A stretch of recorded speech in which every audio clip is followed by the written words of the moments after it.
আসসালামু আলাইকুম মেডিকেল অনুশীলনী সলভিং কোর্সের আরেকটি নতুন ক্লাসে স্বাগতম জানাচ্ছি। আমি তোমাদের সাথে আছি সালিম সাদমান সিয়াম ভাইয়া। আজকে আমরা যে চ্যাপ্টারটা করব সেটা তোমরা কোশ্চেন দেখে বুঝতে পারতেছো, এটা হচ্ছে গুণগত রসায়ন। সবার প্রিয় একটা চ্যাপ্টারের নাম, সবার প্রিয়, খুবই প্রিয়। কারণ কি, এটা দিয়ে আমরা একাডেমিক লাইফ শুরু করি। এটাই আমাদের অ্যাডমিশন ফেজে আমরা যখন বিভিন্ন জায়গায় কোচিং করি বা বিভিন্ন জায়গায় পড়ি, ম্যাক্সিমাম এটা দিয়েই পড়ানো হয়। সো এটা নিয়ে একটা ভালো আইডিয়া থাকে। তারপরেও কেন যেন আমাদের যখন অ্যাডমিশনে বা আমাদের একাডেমিকে কোশ্চেন আসে, আমরা এই জায়গা থেকে বেশ কিছু জায়গায় কনফিউশনে পড়ে যাই। সো সেই জায়গাগুলো আজকে ইনশাল্লাহ আমরা ক্লিয়ার করব। হাজারি নায়েক স্যার এবং কবির স্যারের আমাদের অনুশীলনীর যত থিওরি আছে প্লাস ম্যাথমেটিক্স প্রবলেম যেগুলো হাতে সলভ করা যায়, সেগুলো আমরা ইনশাল্লাহ ডিটেলসে সমাধান করব। সো আমি তোমাদের এখানে বেশ কিছু অংশ কোশ্চেনের আমি ব্যাখ্যা সহ কিন্তু দেখাবো। সো ব্যাখ্যাটা কি করবো, আমি পিছনে নোট অ্যাপটাই ব্যাখ্যাটা দিয়ে দিব, আর এখানে আমরা জাস্ট কোশ্চেন দেখবো, কোশ্চেনের অ্যান্সারগুলো দেখে নিব। সো আশা করি আজকের এই গুণগত রসায়ন ক্লাসে শুরু থেকে শেষ পর্যন্ত আমরা থাকবো। আমরা ফার্স্টে থিওরি পার্টটা কভার করব, তারপর আমরা ম্যাথমেটিক্যাল পার্টটা কভার করব। এই জিনিসটা তোমার এই জন্যই বলা হচ্ছে, কারণ থিওরি পার্ট থেকে আমার অ্যান্সার করতে যদি আমার অ্যান্সারটা জানা থাকে চট করে দাগাই ফেলা যায়, কোনো রকম খুব একটা বেশি ভাবনা চিন্তার নাই, ক্যালকুলেশনের নাই, টাইম ওয়েস্টের ব্যাপার নাই। কিন্তু ম্যাথমেটিক্যাল পার্টে কি হয়, আমরা হয়তো ম্যাথটা পারি, বাট এখানে হাতে ক্যালকুলেশনের ব্যাপার থাকে অ্যাডমিশনের ক্ষেত্রে, বা আমাদের একটু থিঙ্ক করা লাগে, আমাদের একটু বিভিন্ন সূত্রগুলো ভাবা লাগে। সো এই ভাবাটার জন্য আমাদের কিন্তু বেশ টাইম যায়। সো আমরা টাইম কিলিংগুলো অবশ্যই চেষ্টা করব আমাদের লাস্টের দিকে করার জন্য। রিজনটা হচ্ছে এটা, তুমি একটা থিওরি এমসিকিউ দাগাইলেও যে মার্কটা পাবা, তুমি একটা ওই যে আমাদের ম্যাথমেটিক্যাল রিটেন টাইপের ওটা দাগাইলো 1 মার্কই পাবা। সো তোমাকে এই একটা মেসেজ দেওয়া যে আমরা যদি আমাদের এক্সামে এমসিকিউতে ভালো মার্কস ক্যারি করতে যাই, আমাদের মাস্ট বি আগে থিওরি পার্টটাই কভার দেওয়া লাগবে। থিওরি পার্ট দেখে দেখে দাগাই ফেলতে হবে, তারপরে আমরা ম্যাথমেটিক্সে লাস্টে যাব। সো আমরা এইভাবেই ইনশাআল্লাহ সলভ করব। তোমরাও এইভাবে শুরু থেকেই যদি আমাদের প্রিপারেশনটা আগিয়ে নিতে পারো, তাইলে কিন্তু আমাদের এক্সাম হলেও ব্যাপারটা অনেক ইজি হয়ে যায়। সো আমরা চেষ্টা করব এইভাবেই তোমাদেরকে ডেভেলপ করার। সো আমরা আজকে তাহলে শুরু করি আমাদের গুণগত রসায়ন। ফার্স্টে আমরা হাজারি নায়েক স্যারের থিওরি পার্টটা করব, এরপরে কবির স্যারের থিওরি পার্টটা করব, এরপরে আমরা হাজারি নায়েক স্যার এবং কবির স্যারের ম্যাথমেটিক্যাল পার্টটা করব। সো আমরা চলো হাজারি নায়েক স্যারের থিওরি পার্টটা শুরু করতেছি। সো হাজারি নায়েক স্যারের থিওরি পার্টে প্রথম কোশ্চেনটা বলা হয়েছে রাদারফোর্ডের আলফা কণা বিচ্ছুরণ পরীক্ষা। ঠিক আছে, রাদারফোর্ডের আলফা কণা বিচ্ছুরণ পরীক্ষায় কোন পদার্থের প্রলেপযুক্ত পর্দা ব্যবহৃত হয়? সো আমরা জানতাম রাদারফোর্ডের যে পরীক্ষাটা ছিল সেখানে বেশ কিছু আমার উপকরণ লাগতো। একটা মোটামুটি আমরা জানি সোনার পাত, যে সোনার পাতের পুরুত্ব ছিল 0.404 সেন্টিমিটার। আরেকটা ছিল কি আমাদের মোটামুটি আমরা জানি সোনার পাতের পরে আমাদের একটা নিউক্লিয়াস লাগতো, একটা পরমাণুর নিউক্লিয়াস। সো এটা লাগতো। থার্ড যে অংশটা ছিল বা এটা পরমাণু লাগতো, থার্ড লাগতো এটা জিঙ্ক সালফাইড পর্দা। সো এই যে জিঙ্ক সালফাইড পর্দা কোন পর্দা, এটাই জানতে চাওয়া হয়েছে। এই যে জিঙ্ক সালফাইড পর্দাটা এই জন্য ইউজ করা হইতো যে আমরা যে আলফা রশ্মিগুলো ওখানে ভেদ করাইতাম, আলফা রশ্মি। সো আলফা রশ্মিগুলো যে ভেদ করাইতাম, যে আলফা রশ্মিটা পর্দায় যে আসলে আঘাত করতেছে কি করতেছে না, রিফ্লেকশন হচ্ছে কি হচ্ছে না, বা আলফা রশ্মিটার দিক কোন দিকে চেঞ্জ হচ্ছে, এগুলো বোঝার জন্য পর্দাটা ইউজ হতো। সো এই ব্যাপারটাকে বলা হয় যে অনুপ্রভা। তো জিঙ্ক সালফাইড পর্দাটা ইউজ করার রিজন হচ্ছে অনুপ্রভা সৃষ্টি। ঠিক আছে, সো আমরা আবার যদি একটু আমাদের নোট থেকে দেখে নিই ব্যাপারটা, দেখো আমাদের আলফা কণা বিচ্ছুরণ পরীক্ষা হচ্ছে। সো আমরা ফার্স্টে আমাদের উপকরণের মধ্যে আলফা কণা রাখছি। সেকেন্ড আমরা কি করছি, একটা অরাম বা আমাদের গোল্ড, হ্যাঁ গোল্ডের পাত নিছি, যেটা পুরুত্ব 0.404 সেন্টিমিটার। ওকে, আর লাস্টে আমরা কি নিছি, জিঙ্ক সালফাইড আবরণযুক্ত পর্দা। আমাদের কোশ্চেন এটাই আসছে। সো এই ছিল আমাদের ফার্স্ট কোশ্চেনটা, আমরা আশা করি ভাইয়েরা বুঝতে পেরেছি। সো আমরা নেক্সটে দেখি আমাদের কি বলছে। 3p অরবিটালের বেলায় n ও l এর মান কোনটি হবে? 3p অরবিটালের বেলায় n ও l এর মান কোনটি হবে? সো আমরা যদি একটু দেখি 3p অরবিটালের বেলায়, এখন একটা বিষয় মাথায় রাখা লাগবে যে ভাইয়া এখানে কোয়ান্টাম নাম্বার থেকে একটা কোশ্চেন আসছে, বা এটা তুমি আউটবাউন্ড নীতি থেকেও ধরতে পারো। সো এখানে আমরা একটা বিষয় মনে রাখবো যে কোনো একটা অরবিটালে, কোনো একটা ধরো s অরবিটালে আমার সহকারী কোয়ান্টাম সংখ্যা l এর ভ্যালু 0, p অরবিটালে আমার সহকারী কোয়ান্টাম সংখ্যা l এর ভ্যালু 1, d অরবিটালে l এর ভ্যালু 2, আর f অরবিটালে l এর ভ্যালু 3। আর এখানে যে 3টা বোঝাচ্ছে, এই 3টা বোঝায় আমার n এর ভ্যালু। তাহলে n সমান 3, এটা সব জায়গায় কারেক্ট আছে। এখানেও n সমান 3 আছে, এটাও ঠিক আছে। বাট এটা n সমান 2, মানে এটা ভুল। এটা n সমান 3, এটাও হতে পারে। এখন আমাকে বলছে n এর সাথে 3 এর সাথে কি আছে, p আছে। সো p এর জন্য আমরা দেখে আসলাম আমাদের l এর ভ্যালু কি ভাইয়া 1, দ্যাটস মিন এটা 3 আর 1, এটা কারেক্ট অ্যান্সার। ঠিক আছে, আমরা আশা করি বুঝতে পেরেছি। এরপরে বলছে একটি মৌলের পরমাণুর বহিঃস্তরে দুটি অরবিটালের ইলেকট্রন বিন্যাস দেওয়া আছে, বহিঃস্তরের দুইটা অরবিটালের ইলেকট্রন বিন্যাস দেওয়া মানে এই জিনিসটা তোমাকে বোঝাচ্ছে তার যোজ্যতা ইলেকট্রনের হচ্ছে ইলেকট্রনগুলোর ইলেকট্রন বিন্যাস দেখাচ্ছে, যেমন যোজ্যতা ইলেকট্রনের ইলেকট্রন বিন্যাসটা দেওয়া আছে 3d10 4s1 হলে পর্যায় সারণীর মৌলটির অবস্থান কোনটি হবে। দেখো ভাইয়া এই যে ডি আর এস যখন চলে আসে তখন 3d আর 4s এর মধ্যে আমরা এটা জানি যে আমার 4s এর শক্তিটা কত 4 আর এখানে l এর ভ্যালু 0, s এ তো l এর ভ্যালু 0 তাহলে 4 আর 3d এর শক্তি হচ্ছে 3 + 2 মানে এটা হচ্ছে 5, তার মানে d অরবিটালের শক্তি হচ্ছে বেশি, তাই এই d তে ইলেকট্রন পরে যায় s এ আগে যায়। তো s এ যখন আগে চলে গেল d তে যখন পরে চলে গেল তার মানে লাস্ট ইলেকট্রন d তে গেছে, তার মানে বোঝা যাচ্ছে এই যে মৌলটা এটা d ব্লক এলিমেন্ট, এটা বোঝা আমার ডান। তার মানে আমি যদি একটু দেখি 3d10 4s1 এর আগে কি হয়, আগে যে জিনিসটা আছে সেটা হচ্ছে আর্গন আসে, তা আর্গনের পরে 3d10 4s1 এই জিনিসটাই তো আসছে, আর্গন মানে 18 18 আর 10 28 28 কি 29, এটা একটা ডি ব্লক মৌল এবং ডি ব্লকের গ্রুপ কেমনে বের করে, গ্রুপ বের করার নিয়ম হচ্ছে এই যে মাথার উপর 10 আর 11 ডি আর এস মিলে 11 আছে, তার মানে এটার গ্রুপ হচ্ছে 11। সো গ্রুপ 11 এরকম কিছুই বলে নাই, দেখো এই যে এখানে একটা গ্রুপ 11 আছে, এইখানেও একটা আমাদের হচ্ছে গ্রুপ 1a এইভাবে দিছে। আচ্ছা যাই হোক 11 এখানে একটা আছে, এই যে 11। সো আমাদের তার মানে রোমান সংখ্যার ব্যাপার একটা কিন্তু এখানে চলে আসতেছে। সো দেখো খেয়াল করো এখানে আমরা কি কাজটা করতে পারি, পর্যায় সারণীতে মৌলটির অবস্থান জানতে চাওয়া হয়েছে, এটা তো বোঝা যাচ্ছে যে এটা চতুর্থ পর্যায়ের হবে, কারণ লাস্ট ইলেকট্রন কোথায় গেছে 4 এ গেছে, মানে তৃতীয় পর্যায় যেটা আছে এটা বাদ, ঠিক আছে। তো চতুর্থ পর্যায় বোঝা গেছে। আচ্ছা সো এটা হচ্ছে 11 এবং এটা ডি ব্লক ভুক্ত। সো আমরা কি এটা জানি যে আমাদের এস আর পি এই যে ব্লকগুলোকে আমরা এ উপশ্রেণীতে নিয়ে যাই, আর আমাদের হচ্ছে ডি আর এফ এই যে ব্লকগুলো আছে এটাকে আমরা বি উপশ্রেণীতে নিয়ে যাই, তার মানে যেটা রোমান সংখ্যা দিয়ে লেখা হয়েছে ওখানে যদি কোনো এ থাকে এটা আমি বাদ দিয়ে দিব, যেহেতু এটা ডি এখানে এ আছে বাদ, এখানে হচ্ছে বি আছে, বি এর মধ্যে তো 3 হবে না, 3 তো হবে না, এটা কত হবে 10 আর 11 গ্রুপ 11, সো এটা গ্রুপ 11, এই যে 11 বিও আছে, দ্যাটস মিন অ্যানসার এটা। প্রশ্ন হইতে পারে ভাই 11 কে কেন 1b লিখছে, এটা একটু মনে রাখবা তোমরা যে আমরা গ্রুপ নাম্বার যেটা 11 আছে এটাকে আমরা 1b লিখি, গ্রুপ নাম্বার যে 12 আছে এটাকে আমরা 2b লিখি, ঠিক আছে, আর গ্রুপ নাম্বার যে 3 আছে এটাকে আমরা 3ই লিখি বাট বি লিখি ডি ব্লকের ক্ষেত্রে। সো এই জিনিসগুলো হালকা করে আমরা একটু জাস্ট ব্যাখ্যা দিয়ে দিলাম, আমি দরকার হলে লাস্টে আমরা এই কোশ্চেনগুলোর আরেকটু ব্যাখ্যা শিখবো যেগুলো আমাদের লাগবে। আচ্ছা নিচের বিদ্যুৎ, আচ্ছা এখানে কোশ্চেনটা কি দিছে, বিদ্যুৎ চুম্বকীয় বিকিরণের সর্বাধিক তরঙ্গ দৈর্ঘ্যের পরিসর নিচের কোনটি। আচ্ছা সো এইটা হচ্ছে আমাদের তড়িৎ চুম্বকীয় বর্ণালীর থেকে কোশ্চেনগুলো আসলে করা হয়েছে, তো তাহলে আমাদের এটা কাজ হবে কি তড়িৎ চুম্বকীয় বর্ণালী অংশটা একটু দেখে আসা। তো তড়িৎ চুম্বকীয় বর্ণালী অংশটা আমাদের স্লাইডের অনেক পরে আছে, আমি তোমাকে তারপরেও দেখাই দিচ্ছি, সুন্দরভাবে আমরা তাহলে ব্যাপারটা রিলেট করতে পারবো।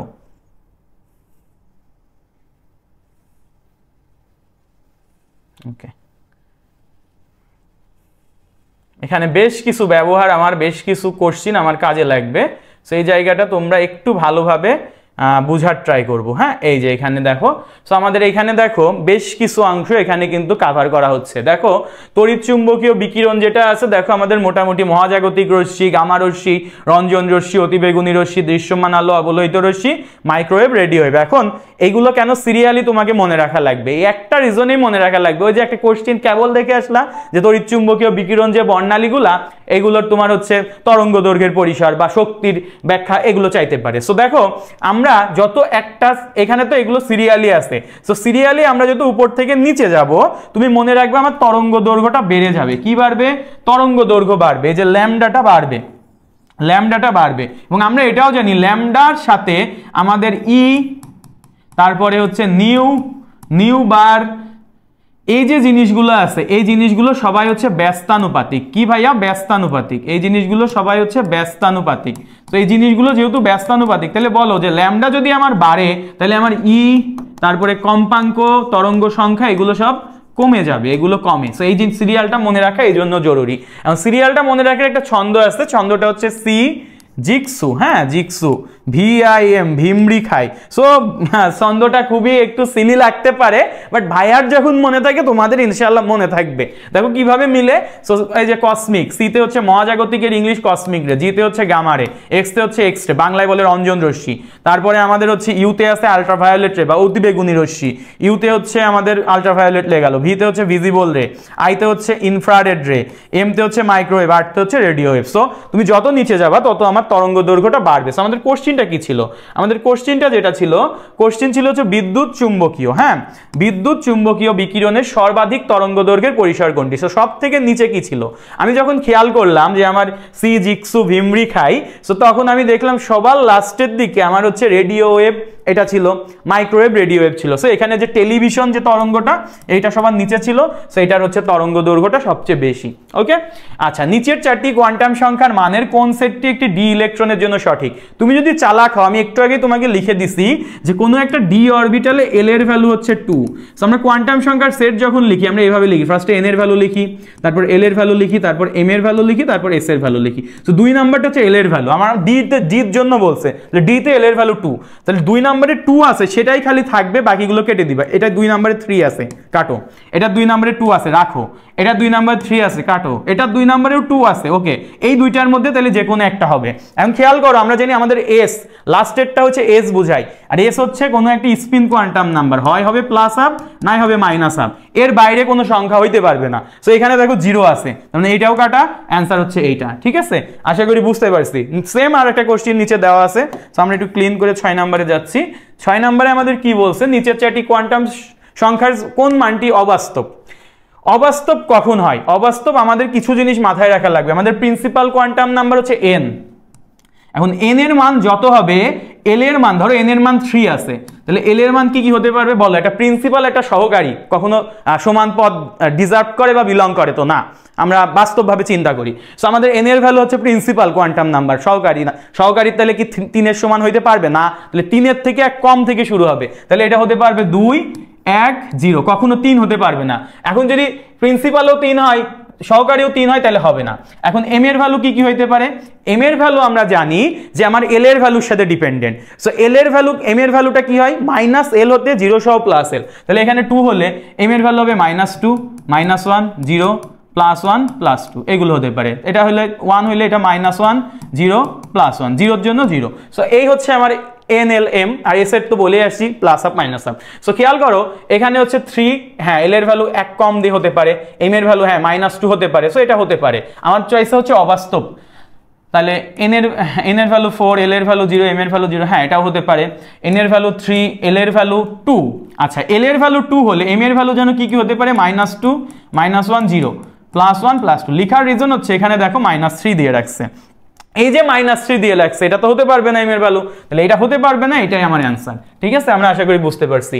আমাকে বলছে 7 নাম্বার কোশ্চিনে যে এত আইসোটোপের নিউট্রন সংখ্যা কতটি। আমরা জানি যে একটা পরমাণুর যদি আমরা এই কোণার দিকে দেখি এটাকে আমরা বলি হচ্ছে প্রোটন সংখ্যা, আর এই যে কোণার দিকে বামে উপরের দিকে এটাকে বলি ভর সংখ্যা। তো আমরা ভর সংখ্যা থেকে প্রোটন সংখ্যা যদি বাদ দিই a - p করি, আমরা যেটা পাই সেটাই হচ্ছে আমার নিউট্রন সংখ্যা। তাহলে বলো ভর সংখ্যা উপরে আছে 15, প্রোটন সংখ্যা আছে 7, তাহলে নিউট্রন কত 15 - 7, দ্যাটস মিন 8। একদম ইজি। মস্তিষ্কের টিউমার শনাক্তকরণে সর্বাধিক ব্যবহৃত হয় কোনটি। সো এই ধরনের কোশ্চিনের জন্য আমাদের যে জিনিসটা জানা লাগবে সেটা হচ্ছে আমাদের এই তড়িৎচুম্বকীয় বর্ণালীগুলো ছিল এগুলো একটু ব্যবহারটা জানা লাগবে। সো ব্যবহার দেখো এখানে বেশ কিছু 2টা কোশ্চিন দিছে ব্যবহার থেকে। তো চলো আমরা একটু ব্যবহার দেখি, আমাদের এখানে বেশ কিছু ব্যবহার আছে। এই যে এখানে দেখো ইউভি রশ্মির কিছু ব্যবহার আছে। ইউভি রশ্মির ব্যবহার দেখো নেক্সট কোশ্চিনে ছিল। সো ইউভি রশ্মির ব্যবহারটা হচ্ছে এরকম যে আমাদের জাল টাকা, জাল পাসপোর্ট এইগুলো শনাক্ত করতে আমরা ইউভি রশ্মিটাকে ব্যবহার করি। আমাদের জাল টাকা, জাল পাসপোর্ট শনাক্তকরণে আমরা ইউভি রশ্মিটাকে ব্যবহার করতেছি। এছাড়াও ফেক কারেন্সি বলি ইংলিশে আসতে পারে, জাল ডাক টিকিট আসতে পারে। সো জাল টাকা শনাক্তকরণে আমরা ইউভি রশ্মির যে তরঙ্গ দৈর্ঘ্যের রেঞ্জটা ইউজ করি সেটাও মাঝে মাঝে আসে 230 থেকে 375 ন্যানোমিটার। ঠিক আছে, ওকে। সো আরও কিছু ব্যবহার আছে চলো। সো ইউভির জাল টাকার মধ্যে বা আমাদের হচ্ছে মূল টাকার মধ্যে ফসফর জাতীয় পদার্থ থাকে। এই ফসফর কি করে, ফসফর হচ্ছে আমাদের ইউভি রশ্মিটাকে শোষণ করে এবং বিকিরণ করে হচ্ছে দৃশ্যমান আলোর তরঙ্গ দৈর্ঘ্য, যার ফলে আমরা একটা কালার দেখতে পাই, আমরা বুঝতে পারি টাকাটা আসল ছিল। সো ফসফর পদার্থটা একটু জানা লাগবে, ফসফরটা একটু মনে রাখবা। ঠিক আছে, ফসফরটা আমরা একটু কষ্ট করে মনে রাখবো যে ফসফর জাতীয় একটা পদার্থ আছে। সো ফসফর হিসেবে কি ইউজ হয়, ধাতব অক্সাইডের বিভিন্ন আয়ন, যেমন আমাদের ইউরোপিয়াম 3 এর কালার হচ্ছে লাল, তারপর আমাদের ইউরোপিয়াম 2 এর কালার হচ্ছে নীল। এই জিনিসগুলো হালকা হালকা করে জেনে রাখো, যদি কোশ্চিন অন্যান্য যখন আমরা কোভিড সারেরটা আবার পড়বো এই তথ্যগুলো লাগবে। হ্যাঁ, আমি তো বারবার এভাবে খুলে খুলে দেখাবো না এই যে স্লাইড বের করে করে, সো এটা তো সম্ভব না। সো এই জন্য আমি এখন দেখাই দিচ্ছি তোমাকে। সো বাংলাদেশের কিছু টাকা আছে 1500 টাকা, আর আমেরিকান ডলার আছে, ধরো এটা একটা ছন্দ আছে 5, 10, 20, 50, 100।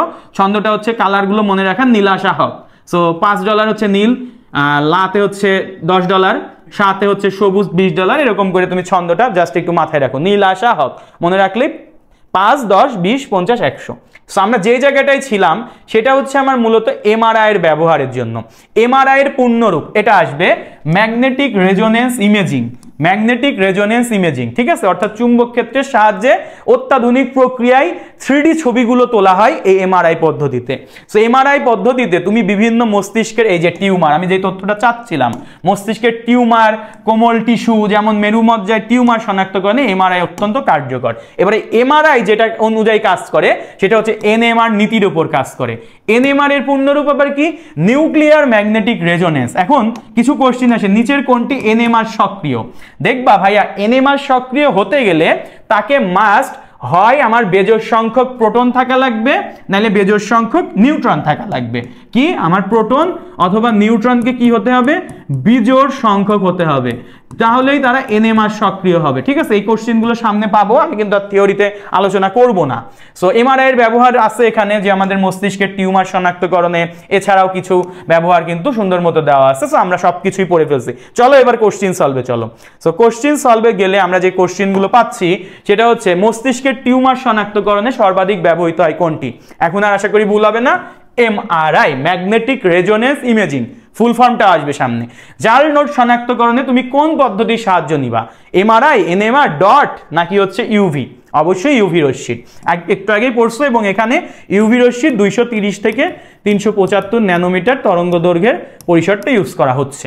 বোর পরমাণুতে একটি ইলেকট্রন চতুর্থ শক্তি স্তরে একটি পূর্ণ আবর্তন করতে কয়টি পূর্ণ তরঙ্গ সৃষ্টি করবে? ভাইয়া দেখো, এখানে একটি পূর্ণ আবর্তন করতে কয়টি পূর্ণ তরঙ্গ সৃষ্টি করবে?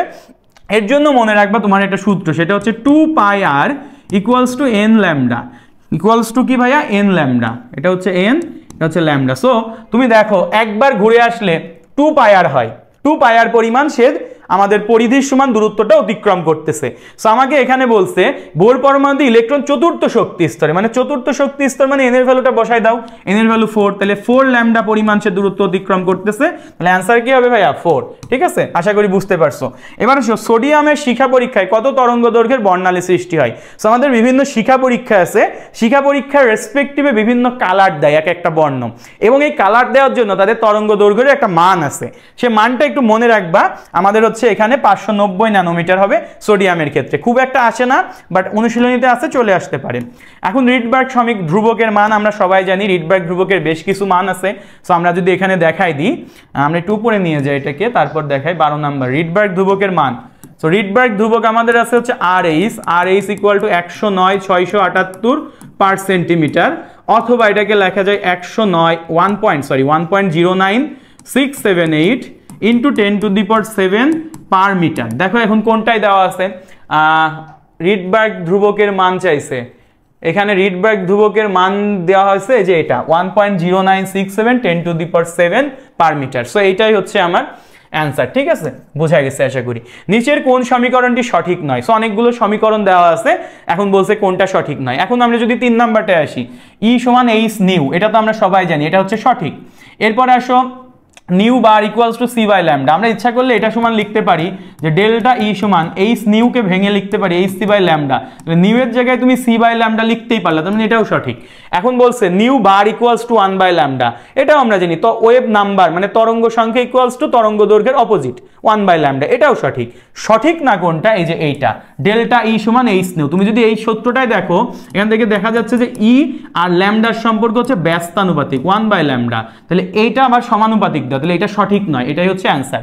আর এই যে ই সমান এইচ নিউ লেখা আছে, এটা একটা বিজ্ঞানীর সমীকরণ, এটাকে বলা হয় প্ল্যাঙ্কের সমীকরণ, এটা মাঝে মাঝে এমসিকিউতে চলে আসে। সো এটা একটু মনে রাখবে, এটা কিসের সমীকরণ?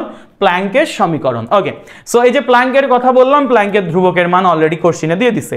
সো প্ল্যাঙ্কের ধ্রুবকের মান কত আমরা জানি? 6.626 ইন্টু 10⁻34 জুল সেকেন্ড। এটা এইচ দ্বারা প্রকাশ করা হয়, 6.626 ইন্টু 10⁻34 জুল সেকেন্ড। এটাকে তুমি যদি আর্গে নিয়ে যাও তাহলে আসে 6.626 ইন্টু 10⁻27 আর্গ সেকেন্ড। তার মানে একটা বিষয় বুঝতে পারলা যে 1 জুল সমান 10⁻7 আর্গ এই জিনিসটাও তুমি আশা করি ক্লিয়ারলি বুঝতে পারছো।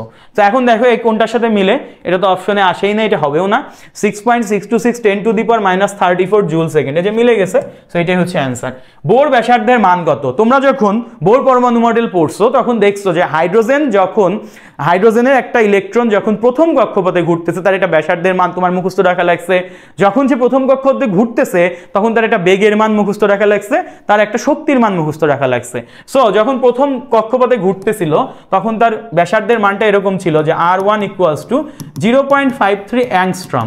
সো আবার আমরা জানি 1 অ্যাংস্ট্রম সমান 10⁻10 মিটার, 1 অ্যাংস্ট্রম সমান 10⁻10 মিটার। তাহলে এটাকে তুমি লেখো 0.53 × 10⁻10 মিটার। আর প্রশ্ন হচ্ছে ভাই 0.53 আকারে কিছুই নাই, এটা তাহলে আমরা এরকম লিখতে পারি, 10 দিয়ে গুণ করে দিই, তাহলে এটা আসে 5.3। এটা যখন 10 দিয়ে গুণ করে সংখ্যাটাকে বাড়াইছি তখন 10 এর পাওয়ার আমাকে কমাইতে হবে। কত কমাইতে হবে? একটা 10 গুণ করে কমাইতে হবে, মানে 10 একটা 1 কমাই দিতে হবে। কমানো মানে মাইনাস করা, তাহলে 10⁻11 হবে। ঠিক আছে, তাহলে 5.3 × 10⁻11, তাও মিলতেছে না, কাছাকাছি তো গেছে 5.292।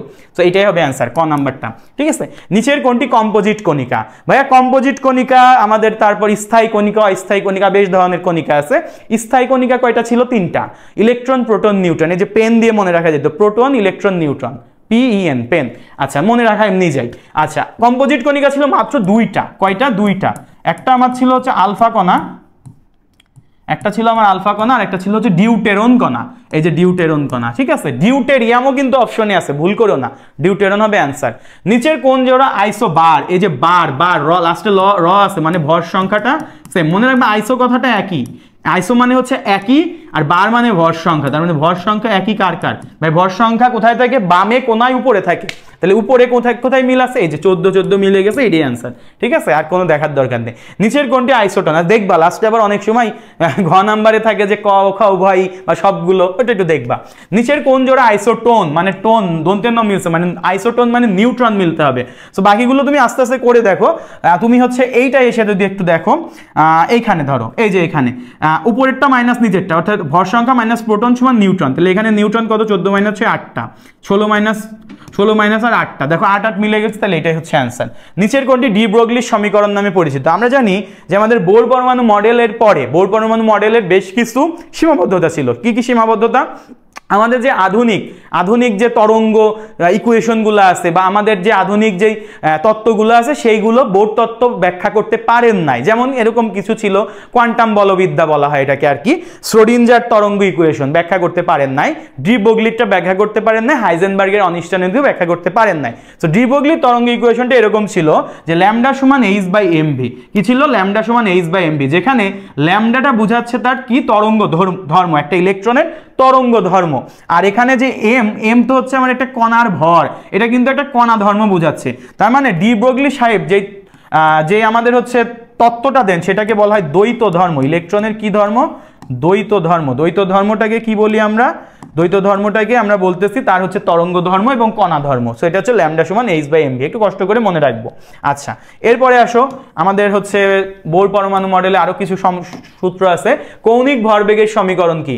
কৌণিক ভরবেগ সমান আমরা জানি L = mvr = nh/2π। তাহলে mvr = nh/π, এটা হবে না, mvr = nh/2π, এইটাই হবে কারেক্ট অ্যান্সার। ঠিক আছে, কোন নীতির ভিত্তিতে মূলত অরবিটাল সমূহে ইলেকট্রন বিন্যস্ত হয়? আমরা জানি ইলেকট্রন বিন্যাসের কয়েকটা নীতি আছে, একটা হচ্ছে আউটবাউ নীতি, একটা পাউলির বর্জন নীতি, আর একটা হচ্ছে হুন্ডের নীতি। সো মূলত ইলেকট্রনগুলো অরিয়েন্টেশন হয় আমাদের হচ্ছে কি নীতি অনুযায়ী? আউটবাউ নীতি অনুযায়ী। সো এখানে একটা কোশ্চেনটা এরকম করা যায়, তো কোন নীতির ভিত্তিতে মূলত অরবিটাল সমূহে ইলেকট্রন বিন্যস্ত হয় না? সো তাইলে কিন্তু তিনটাই থাকতো, VS/EPR হইতো। যেহেতু আমার হয় চাইছে, তো মোর অ্যাপ্রোপ্রিয়েট হওয়ার মধ্যে আউটবাউ, কারণ আউটবাউ রুলসে কি বলে? n+l এর মান যার ছোট হবে তার শক্তি কম, সেখানে ইলেকট্রনটা আগে যাবে। সো এটা আউটবাউ নীতি অনুযায়ী কিন্তু হয়ে থাকে। ওকে, মৌলের যে কোনো উপশক্তি স্তরে, ভালো করে খেয়াল করো, শক্তি স্তর বলে নাই, উপশক্তি স্তরে ইলেকট্রন ধারণ ক্ষমতা নির্ণয়ের সূত্র কি? দেখো আমি কিছু সূত্র তোমাকে এখানে আমি লিখে দিচ্ছি। সেটা হচ্ছে কোনো একটা অরবিটে যদি আমার বলে ইলেকট্রন ধারণ ক্ষমতা, সেই সূত্রটা হচ্ছে 2n²। আর যদি উপশক্তি স্তর বা অরবিটাল বলে দেয়, সেই ক্ষেত্রে আমার ইলেকট্রন ধারণ ক্ষমতা হচ্ছে, আচ্ছা অরবিটাল সংখ্যা নির্ণয় সূত্র আছে একটা, সেটা হচ্ছে 2l + 1। আর একটা হচ্ছে অরবিটালে ইলেকট্রন ধারণ ক্ষমতার একটা সূত্র আছে, মনে রাখবা একটা অরবিটালে 2টা করে ইলেকট্রন থাকে, তাহলে আমার মোট অরবিটাল সংখ্যা যদি এটা হয় 2l + 1, প্রতি ঘরে যদি 2টা করে ইলেকট্রন থাকে তার মানে এটা হবে 2 × 2l + 1, ঠিক আছে? তার মানে আমার সূত্রের অ্যান্সারটা কি হবে 2 × 2l + 1, 2l + 1 ও ছিল, এটা হবে না, এটা হচ্ছে অরবিটাল সংখ্যা নির্ণয় সূত্র। আমাকে বলছে অরবিটালে ইলেকট্রন ধারণ ক্ষমতা, তার মানে 2l + 1 অরবিটাল, এর সাথে 2 গুণ করে আমি মোট ইলেকট্রনের সংখ্যা পাবো। তো এটা হচ্ছে অ্যান্সার। কোন অঞ্চলে হাইড্রোজেন বর্ণালীর ব্র্যাকেট সিরিজের উদ্ভব হয়? মনে রাখবা হাইড্রোজেনের বেশ কিছু সিরিজ আছে, সেই সিরিজটা আমি দেখাই আনি তোমাদেরকে, তাহলে তোমরা ভালো করে বুঝতে পারবা। একটু দেখাই দিই, সেই সিরিজটা হচ্ছে এরকম, এই যে এখানে আছে দেখো, হাইড্রোজেন পরমাণুর বর্ণালীর বেশ কিছু সিরিজ আছে। একটা হচ্ছে Lyman, Balmer, Paschen, Brackett, Pfund, Humphreys. Lyman, Balmer, Paschen, Brackett, Pfund, Humphreys, ঠিক আছে? সো এখন খেয়াল করো যে ভাইয়া, তুমি যদি একটু খেয়াল করো তাহলে বুঝতে পারবা যে লাইম্যান সিরিজটার যে অঞ্চল সেটাকে বলে ইউভি অঞ্চল বা অতি বেগুনি অঞ্চল। এরপরে আসো বামার সিরিজ একমাত্র অঞ্চল যেটা দৃশ্যমান অঞ্চলে আমাদের রেগুলো সৃষ্টি করে, সেটা হচ্ছে দৃশ্যমান বা ভিজিবল বর্ণালীর অঞ্চলটা হচ্ছে ভিজিবল। বাকি যে কয়টা আছে লাইম্যান, বামার বাদে প্যাশচেন, ব্র্যাকেট, ফুন্ড, হামফ্রেস, এই চারটা পরপর, এই চারটা প্যাশচেন, ব্র্যাকেট, ফুন্ড, হামফ্রেস, এই চারটা আমাদের সবগুলো আয়ার অঞ্চল বা অবলোহিত অঞ্চলে মোটামুটি আমাদের বর্ণালীগুলো ক্রিয়েট করে। তার মানে আমি বুঝতে পারলাম যে আমাদের ব্র্যাকেট আসছিল কোশ্চিনে, তাহলে অ্যান্সার কি হবে অবলোহিত। অ্যান্সার কি হবে ভাইয়া অবলোহিত, আশা করি বুঝতে পারছি। তাহলে এই যে আমাদের বলা হয়েছে যে আমাদের কোশ্চিনটা আমি একটু উপরে তুলে দিই, কোন অঞ্চলে হাইড্রোজেন বর্ণালীর আমাদের বলছে কোন অঞ্চলে হাইড্রোজেন বর্ণালীর ব্র্যাকেট সিরিজের উদ্ভব হচ্ছে, সো আমাদের এটা হবে আয়ার বা অবলোহিত। DXY অরবিটালে কয়টি লোব থাকে? সো ভাইয়া আমরা জানি যে আমাদের S যেই অরবিটালগুলো আছে এগুলো শেপ হচ্ছে স্ফেরিক্যাল। এখন স্ফেরিক্যাল মানে তুমি এটাকে ধরতে পারো একটু গোলাকার টাইপের। আচ্ছা, P যেটা, এটাকে বলা হয় ডাম্বেল শেপ। কি বলা হয়? Dumbbell shape, that's mean dumbbell. D বলছে এখানে, D এর হচ্ছে ডাবল ডাম্বেল। D কেমন হয় দেখতে? Double dumbbell. So double dumbbell যদি হয়, আমরা একটু দেখি ডাবল ডাম্বেলটা আমরা কিভাবে আঁকি। আমরা মোটামুটি D এর শেপগুলো আমরা আঁকি এইভাবে, 2টা ডাম্বেল তুমি যদি এখানে ক্রিয়েট করতে পারো তাইলেই হচ্ছে। সো এইটা একটা ডাম্বেল, আর এই মাঝখান দিয়ে এরকম একটা ডাম্বেল থাকে। তো দেখো এখানে মোট কয়টা ঘর ক্রিয়েট হয়েছে? এখানে মোট ঘর ক্রিয়েট হয়েছে 1টা, 2টা, 3টা, 4টা, মানে 4টা এখানে হচ্ছে লোব ক্রিয়েট হয়েছে। তার মানে এখানে DXY এর লোব কয়টা ভাইয়া? লোব হচ্ছে আমাদের 4টা। সো আমাদের আনসার হবে 4। ওকে, সো এখন বলছে n = 2, l = 1, m = +1 হলে ওই অরবিটালের প্রতীক কোনটি হবে? সো তুমি একটু খেয়াল করো, n = 2 মানে এটা 2 হবে, l = 1 মানে অবভিয়াসলি এটা p হবে। এখন l সমান যখন 1 হয় তখন m এর ভ্যালু কি কি হইতে পারে? -1, 0, +1। তার মানে আমার এখানে কি কি ঘর হইতে পারে? m এর ঘরে হইতে পারে এরকম যে 3টা, আমার p অরবিটালে ঘর থাকে 3টা, যেখানে আমার প্রথমটা দিয়ে আমরা এরকম -1, তারপর এটা 0, তারপর এটা +1।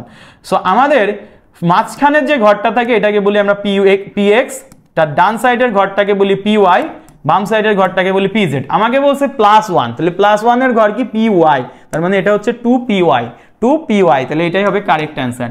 ক্লিয়ার? সো আমরা আশা করি বুঝছি। নিচের কোন অরবিটালের শক্তি সর্বনিম্ন হবে? শক্তি বের করে n + l এর ভ্যালু দিয়ে। এটা শক্তি কত? 3 + 2 মানে 5। d এর ক্ষেত্রে l এর ভ্যালু 2, এটা আমরা জানি, এটা নিয়ে এখন কনফিউশনের কোনো জায়গা নাই।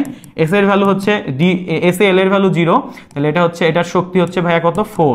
আচ্ছা, এখানে তাহলে 4 + 1, এটার শক্তি হচ্ছে 5, আর এটার শক্তি হচ্ছে 3। সো যখন n এর ভ্যালুটা, n + l এর ভ্যালুটা যত বেশি সেটা শক্তি তত বেশি। তার মানে আমার এখানে 5 হচ্ছে শক্তি, এখন 4p আর হচ্ছে 3d, এই দুইজনেরই 5 আসছে। 5 আসলে তো এখন কি করব? কার শক্তি বেশি? এখন দেখো 5 আসার পরে কার n এর ভ্যালু বেশি? n এর ভ্যালু বেশি হচ্ছে এখানে 4, এখানে 3, তার মানে 4p এর n এর ভ্যালু আবার বেশি, তাই এটার শক্তি হচ্ছে বেশি। এটা শক্তি বেশি, মনে রাখবা এটা শক্তি বেশি, ঠিক আছে, বাট এখানে ইলেকট্রনটা পরে যাবে। আউটবাউন্ড রুল কি বলে? তুমি ইলেকট্রনগুলোকে নিচতলা থেকে আস্তে আস্তে উপরতলায় নিয়ে যাবা, মানে তুমি নিম্ন শক্তি স্তর থেকে আস্তে আস্তে উচ্চ শক্তি স্তরে নিয়ে যাবা। সো কোনটার উচ্চ শক্তি স্তর? যার n + l এর ভ্যালু বেশি। এখন n + l এর ভ্যালু যদি সমান হয়ে যায় তখন যার n এর ভ্যালু বেশি, তার শক্তি বেশি, সেখানে ইলেকট্রন পরে যাবে। ওকে, 1 অ্যাংস্ট্রম অ্যাংস্ট্রম সমান কত সেন্টিমিটার, আমরা একটু আগে শিখে আসছি 1 অ্যাংস্ট্রম সমান ভাইয়া 10⁻⁻10 মিটার। আর আমরা জানি 1 মিটারে হচ্ছে 100 সেন্টিমিটার, তাহলে 10⁻⁻10 মিটারকে আমি যদি 10 স্কোয়ার দিয়ে গুণ করি এটা সেন্টিমিটারে যাবে, দ্যাটস মিন এটা 10⁻⁸ সেন্টিমিটার। সো এটা আমার অ্যান্সার কোথায় আছে, 10⁻⁸ সেন্টিমিটার। বামার সিরিজে n2 সমান 3 হলে, আচ্ছা এগুলো ম্যাথগুলো আমরা পরে আলাদা পোর্শনে করব, এটা আবার করে ফেলা যায় এখনই। তৃতীয় শক্তি স্তরের জন্য MVR এর মান কত? সো আমরা জানি MVR বা L সমান NH/2 পাই, যেখানে n এর ভ্যালু 3, তাহলে আমরা এটাকে লিখতেই পারি আমাদের হচ্ছে 3H/2 পাই, ঠিক আছে। 3H/2 পাই কই আছে, এটা হচ্ছে অ্যান্সার। এত সোজা কোশ্চেনই অনুশীলনীতে থাকে, বাট আমরা কোনো কারণে ভুল করে ফেলি। কোন মতবাদে পরমাণুকে সৌরজগতের সাথে তুলনা করা হয়েছে? ভাইয়া এই যে সৌরজগতের সাথে তুলনা করাটাই ছিল রাদারফোর্ডের একটা ভুল, সেটাকেই বলা হয়েছিল রাদারফোর্ডের মডেলের সীমাবদ্ধতা, সোলার সিস্টেম মডেল বলা হয়তো এটাকে, বা সোলার মডেল বলা হয়তো। সো এটা হচ্ছে রাদারফোর্ডের পরমাণু মডেল হবে আনসার। সো আমরা আশা করি 30 পর্যন্ত আমাদের ক্লিয়ার। আমরা আবারও আমাদের পরবর্তী পোর্শনে চলে যাচ্ছি। এগুলো ম্যাথ, বিকিরিত আলোক রশ্মি, এগুলো আমরা আলাদা পার্টে করব।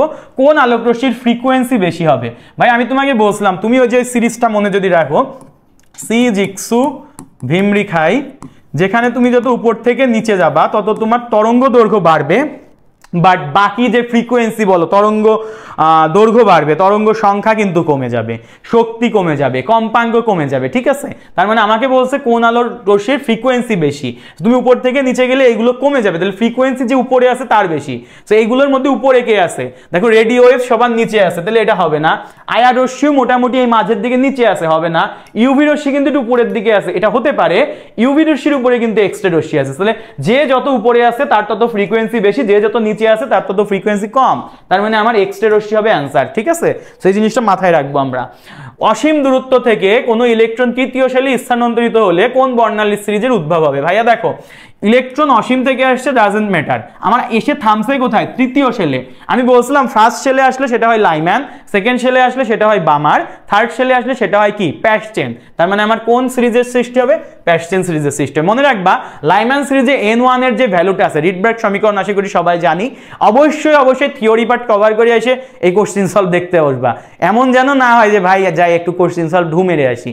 হ্যাঁ তুমি ঢু মারতে পারো, তোমার অবশ্যই মাথায় বাকি কিছু কনসেপ্ট থাকা লাগবে, নাহলে কিন্তু তুমি একদম মানে ওই যে অতল সাগরে মাছ সমুদ্রে হারায় যাওয়ার মতো হবে। আমি কিন্তু ব্যাখ্যা দিচ্ছি, তারপরেও তোমাকে মাস্ট কনসেপ্ট ক্লিয়ার করে আসতে হবে। সো দেখো আমাদের হচ্ছে লাইম্যান সিরিজে n1 এর ভ্যালু 1, বামার সিরিজে n1 এর ভ্যালু 2, প্যাসচেনে 3, তারপর ব্র্যাকেটে 4, এরকম করে আমাদের বাকি সিরিজগুলো কিন্তু হয়ে যাচ্ছে। ইলেকট্রন বিন্যাসের সাধারণ নিয়মের ব্যতিক্রম কোনটা ঘটায়? সো সাধারণ নিয়মের ব্যতিক্রম আমরা জানি ডি অরবিটালে বা হচ্ছে আমাদের ডি ব্লকভুক্ত কিছু মৌল ছিল, যেমন আমাদের ক্রোমিয়াম ছিল, ক্রোমিয়ামের নিচেই ছিল হচ্ছে ভাই মোলিবডেনাম, এটা ব্যতিক্রম দেখাইতো। আবার কপার ছিল, কপারের গ্রুপেই ছিল সিলভার আর গোল্ড। এই গ্রুপটাকে কেন এক্সট্রা করে মনে রাখা লাগতো? এটা ছিল আমার সেই স্পেশাল গ্রুপ 11, যেটাকে আমি রোমান সংখ্যায় লিখতাম 1b। এইটাকেই বলা হতো আমার হচ্ছে কয়েন মেটাল, বা এটাকে আমরা বলতাম আমাদের মুদ্রা ধাতুর যে গ্রুপটা, এই জন্য এটা এতটা ইম্পর্টেন্ট ছিল, ঠিক আছে। সো এখন এইগুলো সবগুলো ব্যতিক্রম। ক্রোমিয়াম মোলিবডেনাম, ক্রোমিয়াম হচ্ছে 24, এটা ব্যতিক্রম, মোলিবডেনাম 42, এটা ব্যতিক্রম।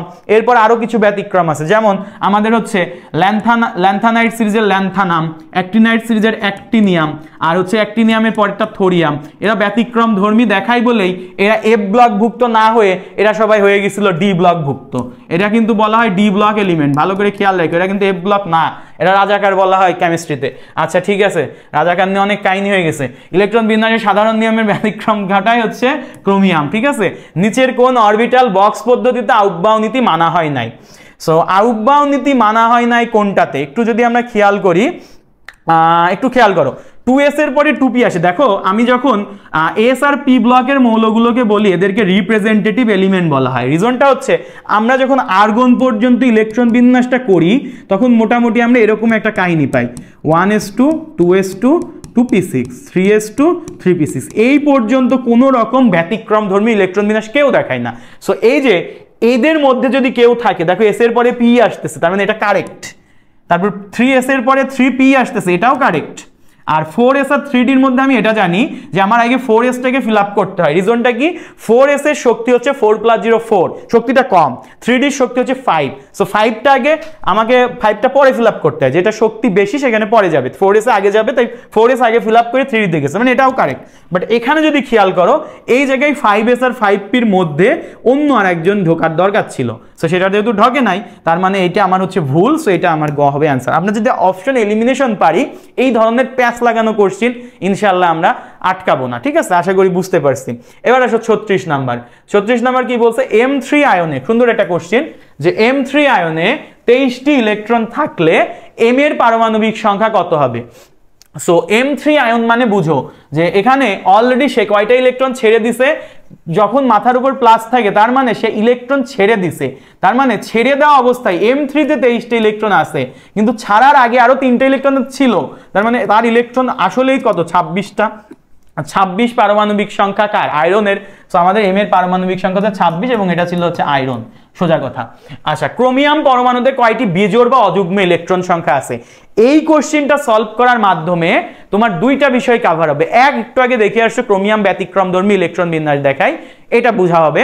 দুই, এখানে তুমি বুঝবা যে বিজোড় ইলেকট্রন সংখ্যা কেমনে বের করে। সো ক্রোমিয়ামের ক্ষেত্রে আমরা ক্রোমিয়াম যদি দেখি 24, সো 24 কে আমরা এইভাবে লিখি যে আর্গন, তারপরে হচ্ছে 3d আর 4s।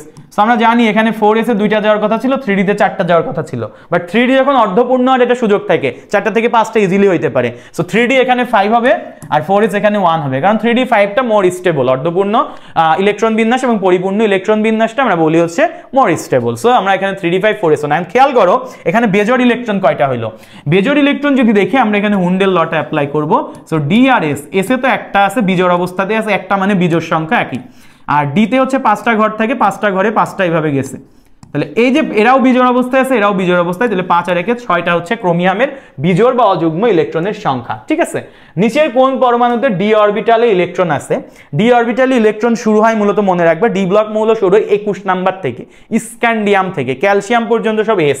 আমরা এই যে মনে রাখছিলাম group 1 S block, so group 2 এটাও তো এস ব্লক, বাকি ডি এস ব্লক মানে কি লাস্ট ইলেকট্রন এসে গেছে। বাট আর্গন এটাও তো পি ব্লক, আমরা যাও জানি। স্ক্যান্ডিয়াম হচ্ছে আমার ফার্স্ট ডি ব্লক এলিমেন্ট, এটা হচ্ছে 21, কারণ এখানে তুমি ইলেকট্রন বিন্যাস করো আর্গন পর্যন্ত 18, 4s2 20, 3d 1, last electron d1 এ গেছে, সো এটা ডি ব্লক। আচ্ছা, কোন বিকিরিত রশ্মির তরঙ্গ দৈর্ঘ্য দেওয়া আছে শক্তি, এগুলো পরে করব। কোন অরবিটাল ইলেকট্রনের ঘনত্ব সর্বাধিক? মনে রাখবে ইলেকট্রনের ঘনত্ব সর্বাধিক হবে ওই জায়গায় যেখানে আমার হচ্ছে স্পেসটা কম আছে, মানে একটা ছোট জায়গার মধ্যে যখন সেম পরিমাণ ইলেকট্রন থাকবে তার ঘনত্ব বেশি হবে। সিমিলারলি তুমি চিন্তা করতে পারো একটা রুমে এরকম আছে, একটা রুমের মধ্যে একটা ছোট স্পেসে 2 জন মানুষ আছে, আবার একটা বড় রুমের মধ্যে 2 জন মানুষ আছে, কোন জায়গায় ঘনত্বটা বেশি হবে? অবশ্যই যেটা একটা ছোট জায়গার মধ্যে 2 জন মানুষ আছে। সো এরকমই চিন্তা করো একটা পরমাণুর ক্ষেত্রে 1s মানে কি ছোট একটা শক্তি স্তর, এখানে s মানে কি 2টা ইলেকট্রনই ম্যাক্সিমাম থাকতে পারে, পাশে 2s মানে কি এটা বড় জায়গার মধ্যে 2টা, এটা ছোট জায়গার মধ্যে 2টা। সো 1 এর থেকে ছোট তো আর হইতে পারে না কেউ, এটা ছোট জায়গার মধ্যে যখন 2টা ইলেকট্রন আছে এটার ঘনত্ব সবচেয়ে বেশি, সো মানে এটা হবে 1s, ঠিক আছে? অ্যান্সারটা আশা করি বুঝতে পারছো। ট্রাফিক সিগন্যালের এগুলো আমরা পরে করতেছি। 3d অরবিটালের জন্য m এর নিচের মান নিচের কোনটি হবে? সো দেখো ভাইয়া d অরবিটালের ক্ষেত্রে আমাদের মনে রাখতে হবে d অরবিটালের ক্ষেত্রে l এর ভ্যালু 2, আর l এর ভ্যালু 2 হলে m এর ভ্যালু হইতে পারে -2 -1 0, তারপর +1 +2। তার মানে এই যে এই অ্যান্সারটা হবে, আশা করি এটা আমার মুছে দেওয়া লাগলো। সো এটা আমার হবে হচ্ছে -2 -1 0 +1 +2, ঠিক আছে? এটা হবে অ্যান্সার। আচ্ছা ঠিক আছে, রেসপন্স করতেছে কম। আচ্ছা, এখানে হচ্ছে আমাদের সেই রিডবার্গ সমীকরণের সূত্রটা দেওয়া আছে, নিউ বার বা এটাকে লেখা যায় 1/λ equals to RH into 1/n1 square minus 1/n2 square. সমীকরণটিতে লাইম্যান সিরিজের ক্ষেত্রে n1 এর ভ্যালু কত? ভাই আমি আগেই বলে আসছি সিরিজ শুরু হয় লাইম্যান দিয়ে, তাহলে n1 এর ভ্যালু হবে লাইম্যান সিরিজের জন্য 1। সো এটা কোথায় আসছে? এটা চট্টগ্রাম বোর্ড 16 সালে আসছে, এটা হচ্ছে 1। পরমাণুর কোন দুটি কণিকা সংখ্যা পরস্পর সমান? সো আমরা জানি একটা পরমাণুতে সাধারণ অবস্থায় কোনো আয়ন না, পজিটিভ নেগেটিভ কিছুই নাই, একটা পরমাণুতে প্রোটন সংখ্যা আর ইলেকট্রন সংখ্যা সমান থাকে। যারা এটা ছোটবেলা থেকে কেমিস্ট্রি পড়তেছি বা আমাদের কেবল আমাদের রসায়ন সাবজেক্টের সাথে পরিচিত হচ্ছি বা যারা বিজ্ঞান নামে পরিচিত হয় সবাই জানি এটা যে আমাদের একটা নিউট্রাল পরমাণুতে আমাদের বা অ্যাটমে ইলেকট্রন আর প্রোটন সংখ্যা সেম থাকে। মজার ব্যাপার হচ্ছে এই কোশ্চেনটা একবার বুয়েটের অনেক বছর আগে এমসিকিউতে আসছে, সেটা থেকে হাসার কিছু নাই। অনেক সময় ওই এক্সাম হলে টেনশনে আমরা এই জিনিসও ভুল করি, সো এইগুলো মাঝে মাঝে থাকবে জাজ করার জন্য। তোমাকে সবসময় যে কঠিন কোশ্চেন থাকবে না, তোমাকে কঠিন কোশ্চেনের মাঝে এই টাইপ কোশ্চেনও দেওয়া থাকবে, বাট তুমি কঠিন কোশ্চেনে কি করবা, অ্যান্সারে টাইম নষ্ট করবা। এই প্রশ্নগুলো যারা অ্যান্সার করতে পারবে না ওদের তো শিওর চান্স মিস, কিচ্ছু করার নাই, ঠিক আছে? এই জিনিসগুলো কখনোই মিস করা যাবে না, এই জিনিসগুলো খেয়াল রাখতে হবে। কোনো চিপা চাপার মধ্যে দেখবা দেওয়া থাকে, সো এইগুলো বেছে বেছে আগে দাগাইতে হবে। আমি এইটাই তোমাকে বুঝাইতে চাচ্ছি। উচ্চ শক্তির অরবিটাল নিচের কোনটি? উচ্চ শক্তির অরবিটাল মানে কি, যেখানে আমার হচ্ছে n+l এর ভ্যালুটা বড়। তো এটা হচ্ছে f এর l এর ভ্যালু 3, তাহলে এটা হচ্ছে 4 আর 3 7, এটা হচ্ছে 5 আর 0 5, এটা হচ্ছে 5 আর 1 6, এটা হচ্ছে 6, তো এটা 7, এটাই অ্যান্সার। পি অরবিটালের আকৃতি কিরকম আগেই বলে আসছি, পি অরবিটালের আকৃতি ডাম্বেল আকার, সো ডাম্বেল, ডাবল ডাম্বেল হচ্ছে ডিতে ডি আছে, ডিফল্ট ডাবল ডাম্বেল। নিচের পারমাণবিক সংখ্যাযুক্ত মৌলের কোনটি পি ব্লকভুক্ত? ভাইয়া পি ব্লকভুক্ত কারা? এই যে 3, এটা লিথিয়াম, আমরা জানি যে হাইলিনাকে, এই যে হাইলিনাকে এটা গ্রুপ 1, এটা এস ব্লক। তারপর না হচ্ছে সোডিয়াম, তার মানে এটা লিথিয়াম, এটা সোডিয়াম, এটা সব এস ব্লক ভাইয়া। এই যে 43, এটাও আমি বুঝতেছি না, বাট 33টা বুঝতেছি। কেন?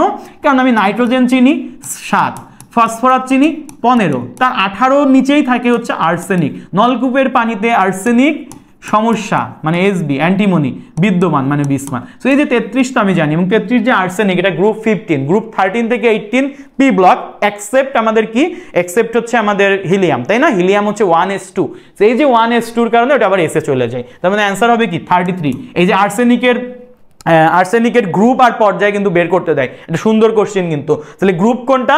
গ্রুপ হচ্ছে আমাদের 15, আর পর্যায় কোনটা? পর্যায় হচ্ছে 2 3 4 নাম্বার পর্যায়ের। ওকে, সো নিচের কোন মৌলের ইলেকট্রন বিন্যাসে হুন্ডেন নিয়ম প্রযোজ্য নয়?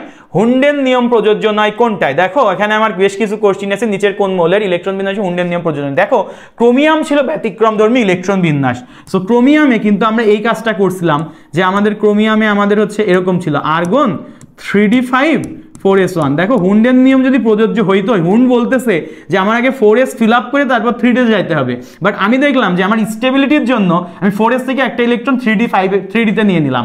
তার মানে এইটার ক্ষেত্রে এই যে এইরকম একটা কাহিনী দেখা যাচ্ছে, হচ্ছে এস কাভার না করেই আমার হচ্ছে কোথায় চলে গেছে, এস কাভার না করে আমার মোটামুটি ডিতে চলে গেছে, তাই এটাকে বলা হচ্ছে ব্যতিক্রমধর্মী, হুন্ডের ক্ষেত্রে মানে নাই। সো এটা হবে অ্যান্সার ক্রোমিয়াম, ঠিক আছে?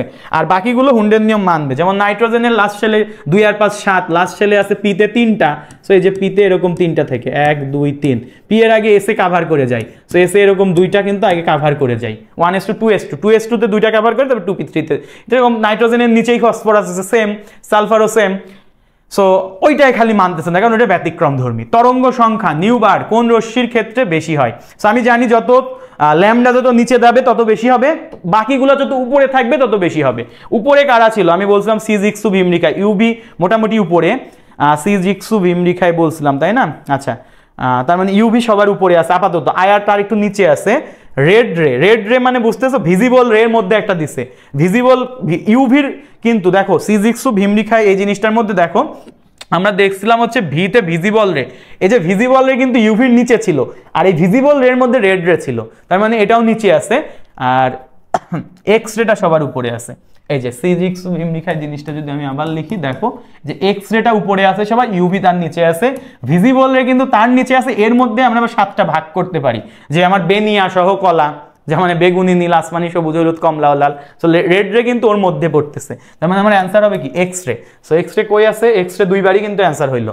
নিচের কোন মৌলের ইলেকট্রন বিন্যাস সাধারণ নিয়মের ব্যতিক্রম ঘটে? বারবার বলতেছি, সেটা হচ্ছে আমাদের কয়েকটা ছিল, এটা হচ্ছে ক্রোমিয়াম, ক্রোমিয়ামের নিচে ছিল মলিবডেনাম, এরপরে ছিল হচ্ছে কপারের গ্রুপটা, কপার সিলভার গোল্ড, দেখো সিলভার আছে, সিলভার হচ্ছে অ্যান্সার। আইসোটোনের উদাহরণ নিচের কোনটি? আইসোটোনের উদাহরণ নিচের কোনটি? আইসোটোন মানে ভাইয়া নিউট্রন সংখ্যা সেম, আইসোটোন মানে কি নিউট্রন সংখ্যা সেম। নিউট্রন কোথায় সমান হচ্ছে দেখো তো, লাস্টেরটাই যাও তো, এই যে 31 - 15 কত 16, 32 - 16 মানে 16, এটাই হবে অ্যান্সার। বাকিগুলো মিলাও, মিলবে না। এখানে দেখো 40 40 দেওয়া আছে, এটা আইসো বার, এখানে 40 40 দেওয়া আছে, এটা আইসো বার। তারপর এখানে দেখো এখানে কি দেওয়া আছে, 13 থেকে 7 বাদ দিলে 6, এখানে হচ্ছে 13 থেকে 6 বাদ দিলে 7, 6 7 মিললে তো মিলে নাই তো নিউট্রন, হবে না। নিচের কোন আয়নটি অধিক স্থিতিশীল হবে? সো এইটা একটু কনফিউজিং কোশ্চেন তোমার মনে হইতে পারে, বাট আমি তোমাকে কারেক্ট অ্যান্সারটা দিয়ে দিচ্ছি। সো এটা হবে হচ্ছে কপার 2+। দেখো কপার প্লাসে তুমি যখন ইলেকট্রন বিন্যাস করবা 29 ছিল, তাহলে 29 এটা ব্যতিক্রম ছিল। তাহলে কিরকম ছিল ভাই? ফার্স্টে আর্গন ছিল, তারপর 3d ছিল, 4s ছিল। সো 3d 10 ছিল, 4s 1 ছিল, ব্যতিক্রম ছিল। যখন এখানে প্লাস আছে মানে একটা ইলেকট্রনে s থেকে চলে গেছে, তাহলে তখন এটা হয়েছে কি আর্গন 3d 10 4s 0। তাহলে এটা কি হয়েছে? একটা ইলেকট্রন গেলে 4s 0 হয়েছে। তাহলে দুইটা গেলে কি হয়েছে? দুইটা গেলে হয়েছে আর্গন 3d আর 4s তো 0, একটা গেলে হয়েছিল। তাহলে 3d 10 এর জায়গায় 3d 9। এখন দেখো ভাইয়া, তুমি আমাকে বলতে পারো ভাইয়া একটু আগে আপনি শিখাইলেন যে d5 অর্ধ পরিপূর্ণ, d10 পরিপূর্ণ হলে অধিক স্টেবল, তার মানে এটা বেশি স্টেবল হওয়ার কথা ছিল, কিন্তু আমার স্টেবল আপনি আবার বলতেছেন এইটা। রিজনটা কি? রিজনটা হচ্ছে এটা, তুমি এখানে আমরা যেটা স্টেবিলিটির অর্ডারটা মনে করি, আসলে এটা স্টেবিলিটির অর্ডার না। স্টেবিলিটির অর্ডারটা মেনটেন করার জন্য আমাদের হচ্ছে কার্যকর কিছু চার্জের ব্যাপার থাকে, ঠিক আছে? সো এই জিনিসটা মাথায় রাখবা। এইটা একটা খুবই হিট কোশ্চেন যে আমাদের কপার 2+টা হচ্ছে আমাদের অধিক স্থিতিশীল হবে কপার প্লাস থেকে। এরকম আরেকটা কোশ্চেন আমি তোমাকে বলে দিই। ধরো এখানে কোশ্চেন আছে আয়রন 2+ আর আয়রন 3+। সো এই দুইটার মধ্যে যদি আমাকে কোশ্চেন করে যে ভাইয়া নিচের কোনটি আমার অধিক স্থিতিশীল হবে, সো এই ক্ষেত্রে তুমি কোন অ্যান্সারটা দিবা? সো এখানে তুমি একটা বিষয় মনে রাখবা যে আমাদের হচ্ছে কার্যকর চার্জের ব্যাপারটা বললাম, বা এটা আরেকটা টার্ম আছে, সেটা হচ্ছে আমরা এখানে ইলেকট্রন অরিয়েন্টেশন তো করবোই, সেটা ঠিক আছে। ইলেকট্রন অরিয়েন্টেশনে এখানে আয়রন করলে এটা মোটামুটি আমাদের 3d6 আসবে, আর এটার বিন্যাসে 3d5 আসবে। সো আমরা ব্যাখ্যাটা এরকম জানি যে এটা যেহেতু 3d5, এটা মোর স্টেবল, তো এই জন্য আমরা দাগাই দিই, কিন্তু এটা আসল ব্যাখ্যা না। আসল ব্যাখ্যাটা হচ্ছে দেখো এখানে কার্যকর চার্জ আছে কত? 3। সো এই চার্জটাকে আমি উপরে দিব, নিচে আয়রনের যে ভরটা আছে ভরটা দ্বারা ডিভাইড করব। আয়রনের ভর কত আছে? মোটামুটি আমাদের আয়রনের ভর আছে হচ্ছে 55.85। আবার এখানে আমার আয়রনের চার্জটা কত আছে ভাই? 2। তাহলে আমরা 2 দিব, নিচে আয়রনের ভরটাতে ডিভাইড করব। তো আমরা এটাও জানি যে আমাদের যদি হর একই হয় তাহলে যে ভগ্নাংশের লব বড় সেটা বড়।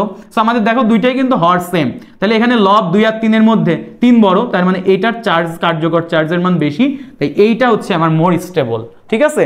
সেম ব্যাখ্যাটা আমি এই জায়গায় দিব। কপারের ক্ষেত্রে এটা আছে প্লাস। কপারের ক্ষেত্রে যেহেতু ভাই এটা প্লাস আছে, সরি কপারের ক্ষেত্রে আবার শব্দ চলে গেল। আচ্ছা, কপারের ক্ষেত্রে যেহেতু এটা প্লাস আছে, তাহলে আমি এটাকে কি লিখবো? +1 ডিভাইড বাই আমার কপারের ভর 63.5, আর এটাকে আমি লিখবো +2 ডিভাইড বাই 63.5।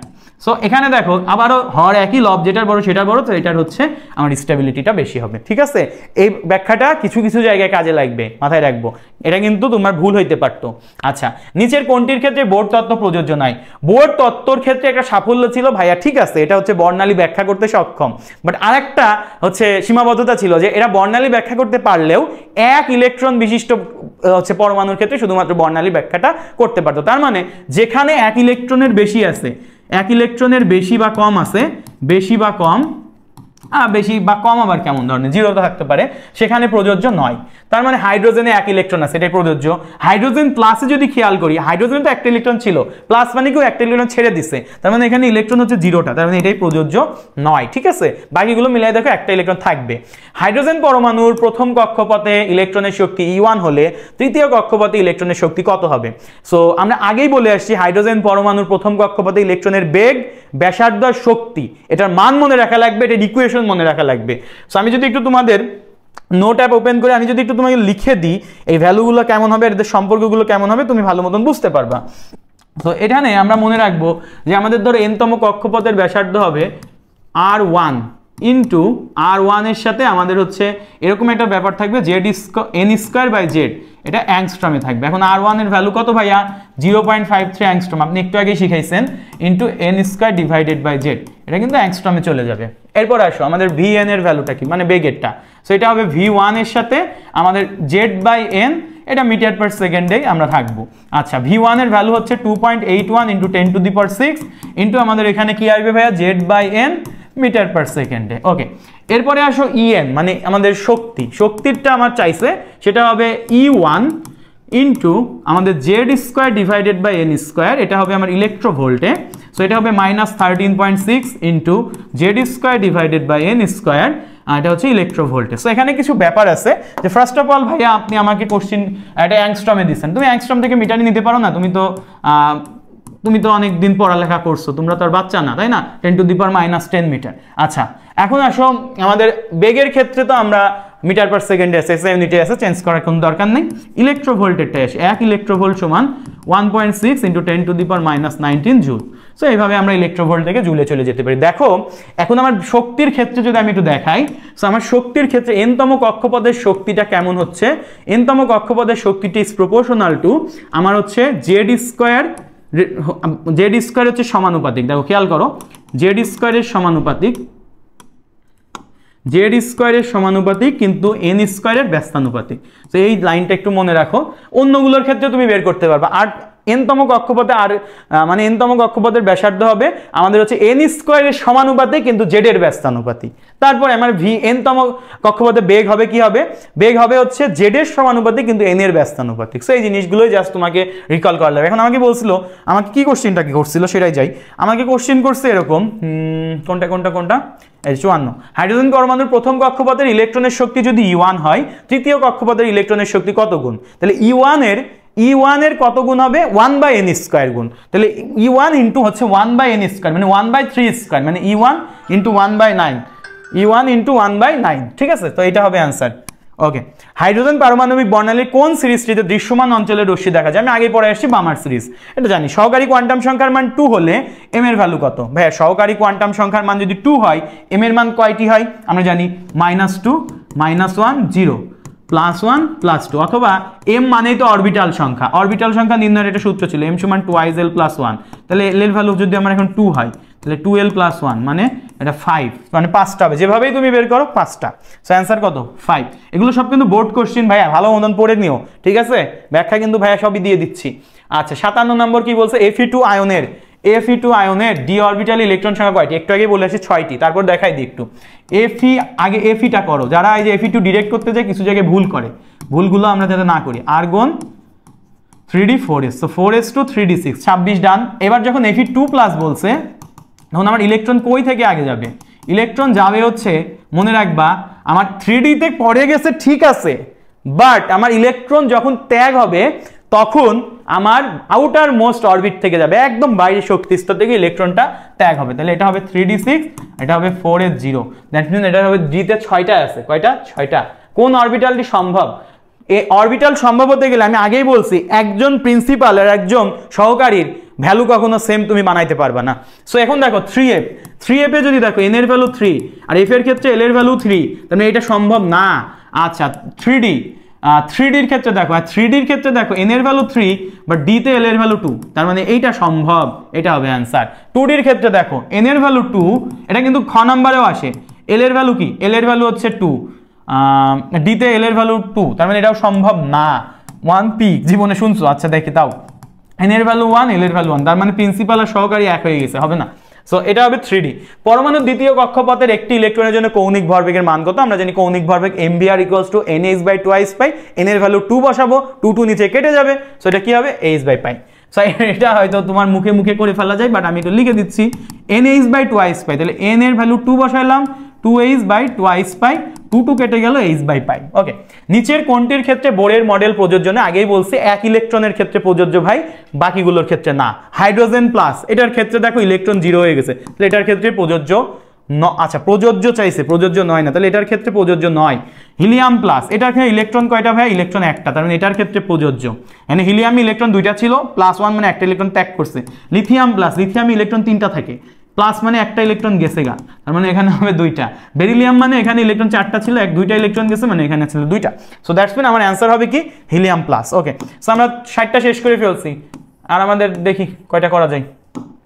পরমাণুর তৃতীয় শক্তি স্তরে মোট অরবিটাল সংখ্যা কতটি? তৃতীয় শক্তি স্তরে অরবিটাল সংখ্যা, মনে রাখবা আমার যখন n এর ভ্যালু দেওয়া আছে তখন আমার অরবিটাল সংখ্যা m এর ভ্যালু বের করার একটা সূত্র আছে, সেটা হচ্ছে n স্কয়ার। তাহলে 3 স্কয়ার মানে হচ্ছে 9টা, ঠিক আছে? অ্যান্সার হবে কি? 9। ক্যালসিয়াম পরমাণুর সর্ববহিঃস্থ স্তরে 2টি ইলেকট্রনের 4টি কোয়ান্টাম সংখ্যা সেট কোনটি? দেখো ক্যালসিয়াম পরমাণুর সর্ববহিঃস্থ শক্তি স্তর মানে কি? সর্ববহিঃস্থ শক্তি স্তর মানে এটাই বোঝায়, ক্যালসিয়াম হচ্ছে 20।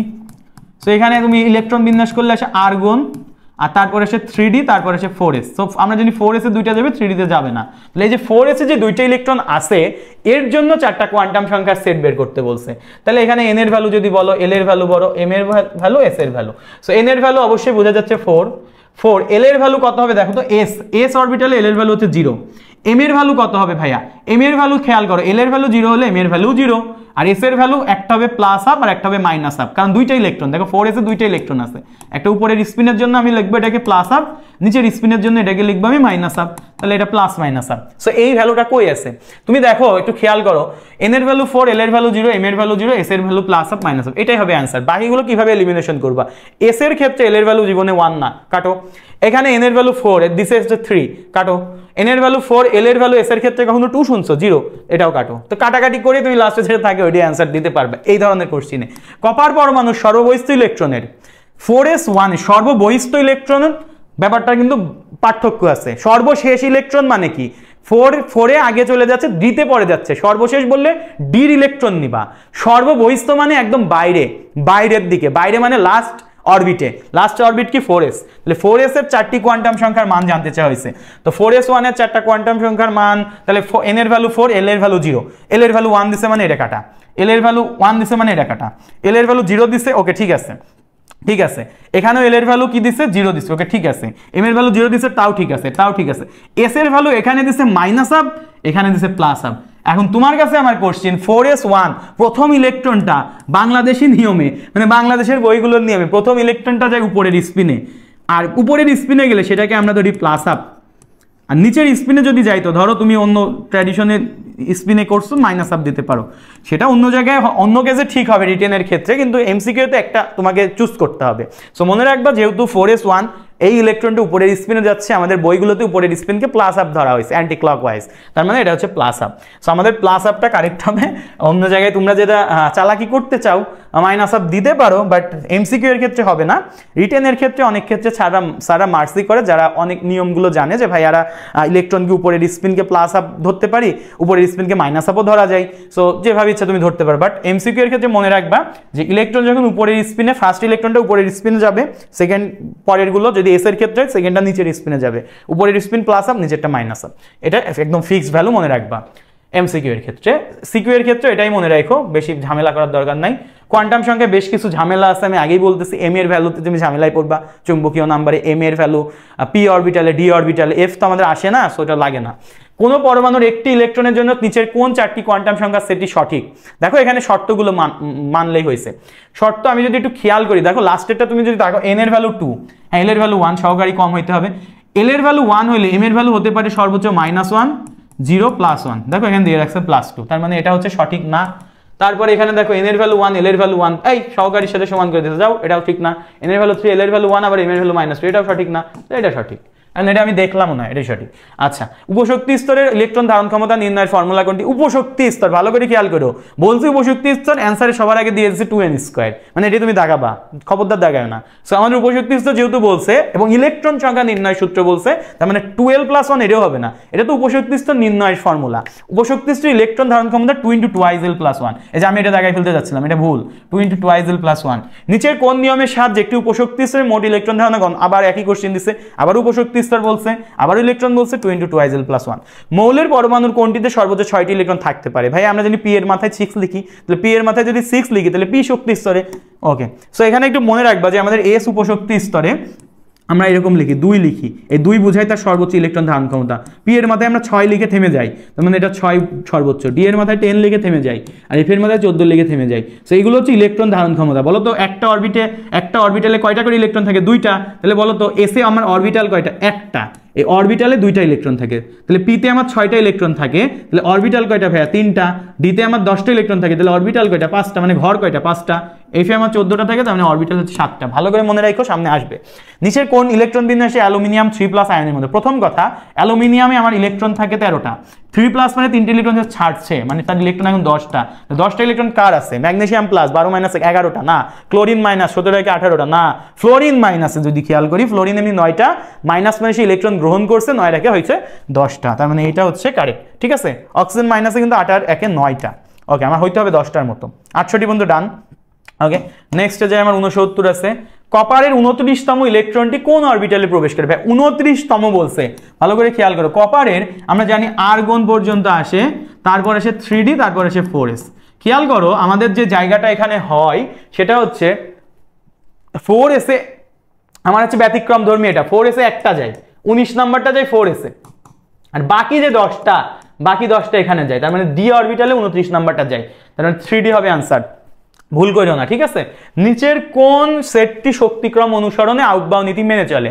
আউটবাউ নীতি মানতে গেলে নিম্ন থেকে উচ্চ শক্তি স্তরে ইলেকট্রনগুলো কিরকম হয়, নিম্ন শক্তি স্তর থেকে আস্তে আস্তে উচ্চ শক্তি স্তরের দিকে যায়। সো এখানে দেখো শক্তি স্তরটা যদি দেখি, এটা হচ্ছে 5 এর ভ্যালু, এটার ভ্যালু 5, এটার ভ্যালু হচ্ছে 7, হ্যাঁ 5 5 এরকম আছে, বাট এখানে শক্তি কোনটার বেশি ছিল? শক্তি বেশি ছিল হচ্ছে 5s এর, কিন্তু এই যে দুইজনের শক্তি তো 5, তাহলে যার n এর ভ্যালু কম তার শক্তি কম ছিল, তাহলে এখানে আগে ইলেকট্রন যাওয়ার কথা ছিল 4p তে, না যায় 5s এ কেন গেল? 4p তে না যায় কেন 5s এ গেল? তার মানে 4p তে আগে যাওয়ার কথা ছিল, তার মানে এটা ভুল। আচ্ছা 3s 3p 3d, আচ্ছা 3s এর শক্তি 3, 3p এর শক্তি হচ্ছে 4, 3d এর শক্তি হচ্ছে 5, 3 4 5, হ্যাঁ 3 এ আগে গেছে, 4 এ পরে গেছে, তারপর 5 এ গেছে, এটা কারেক্ট, এটা কারেক্ট। ওকে, আউটবাউ নীতি অনুসরণে নিচের কোন শক্তিক্রমটি সঠিক? তাহলে তো আমরা এটা করছি, মানে এটাও তোমরা পারবে, এটা নিজেরা করবো আমরা। লাল বর্ণের তরঙ্গ দৈর্ঘ্য 7000 অ্যাংস্ট্রম হলে আমরা তো কিছু বাড়ির কাজ দিতে পারি নাকি, সেম একটা করাইলাম, এটা তোমরা করো, এটা আমাদের রাজশাহী বোর্ডে আসছে। তো এটা আমি একটু HW দিচ্ছি, আর HWটা অবশ্যই তুমি কোথায় জানিয়ে দিবা? কেমিস্ট্রিওয়ালা গ্রুপে জানিয়ে দিবা, ঠিক আছে? ভাইকে পেয়ে যাবা। যে কোনো ধরনের কোশ্চিন ধরো এখানে কিছু সলভ করতে যে ভুল হয়েছে, হইতেই পারে তোমার এখানে ধরো কোশ্চিন সলভ করতে যে কিছু বুঝো নাই, ভাই অনেক ফাস্ট গেছি বা আসতে যাচ্ছি, যে কোনো ফিডব্যাক ভাইকে কেমিস্ট্রিওয়ালা গ্রুপে বা হালকেন ইনস্ট্যান্ট ফ্যামিলি গ্রুপে তুমি হচ্ছে পোস্ট করে ফেলতে পারো, ওখানে আইডি পেয়ে যাবা, ওখান থেকে নকও দিতে পারো, ঠিক আছে? ওকে, সেই জিনিসগুলো মাথায় রাখবো। 72 নম্বর কোশ্চিন 73, জাল পাসপোর্ট শনাক্তকরণে আমরা জানি জাল টাকা জাল পাসপোর্ট অনেক করে ইউভি রশ্মি ব্যবহার হয়। আচ্ছা, সো মোটামুটি আমরা এটা বুঝছি, 73 পর্যন্ত আমাদের শেষ। 74, জাল টাকার নোট শনাক্তকরণে কোনটি ব্যবহৃত হয়? আবারও একই কোশ্চিন দিচ্ছে, ইউভি রশ্মি বা অতিবেগুনি রশ্মি। নিচের কোন নিউক্লিয়াসটি এনএমআর সক্রিয়? আমি তোমাকে পড়ায় এসেছি, এনএমআর সক্রিয়র ক্ষেত্রে তুমি কি মনে রাখবা? বেজোড় সংখ্যক প্রোটন বা বেজোড় সংখ্যক নিউট্রন থাকা লাগবে।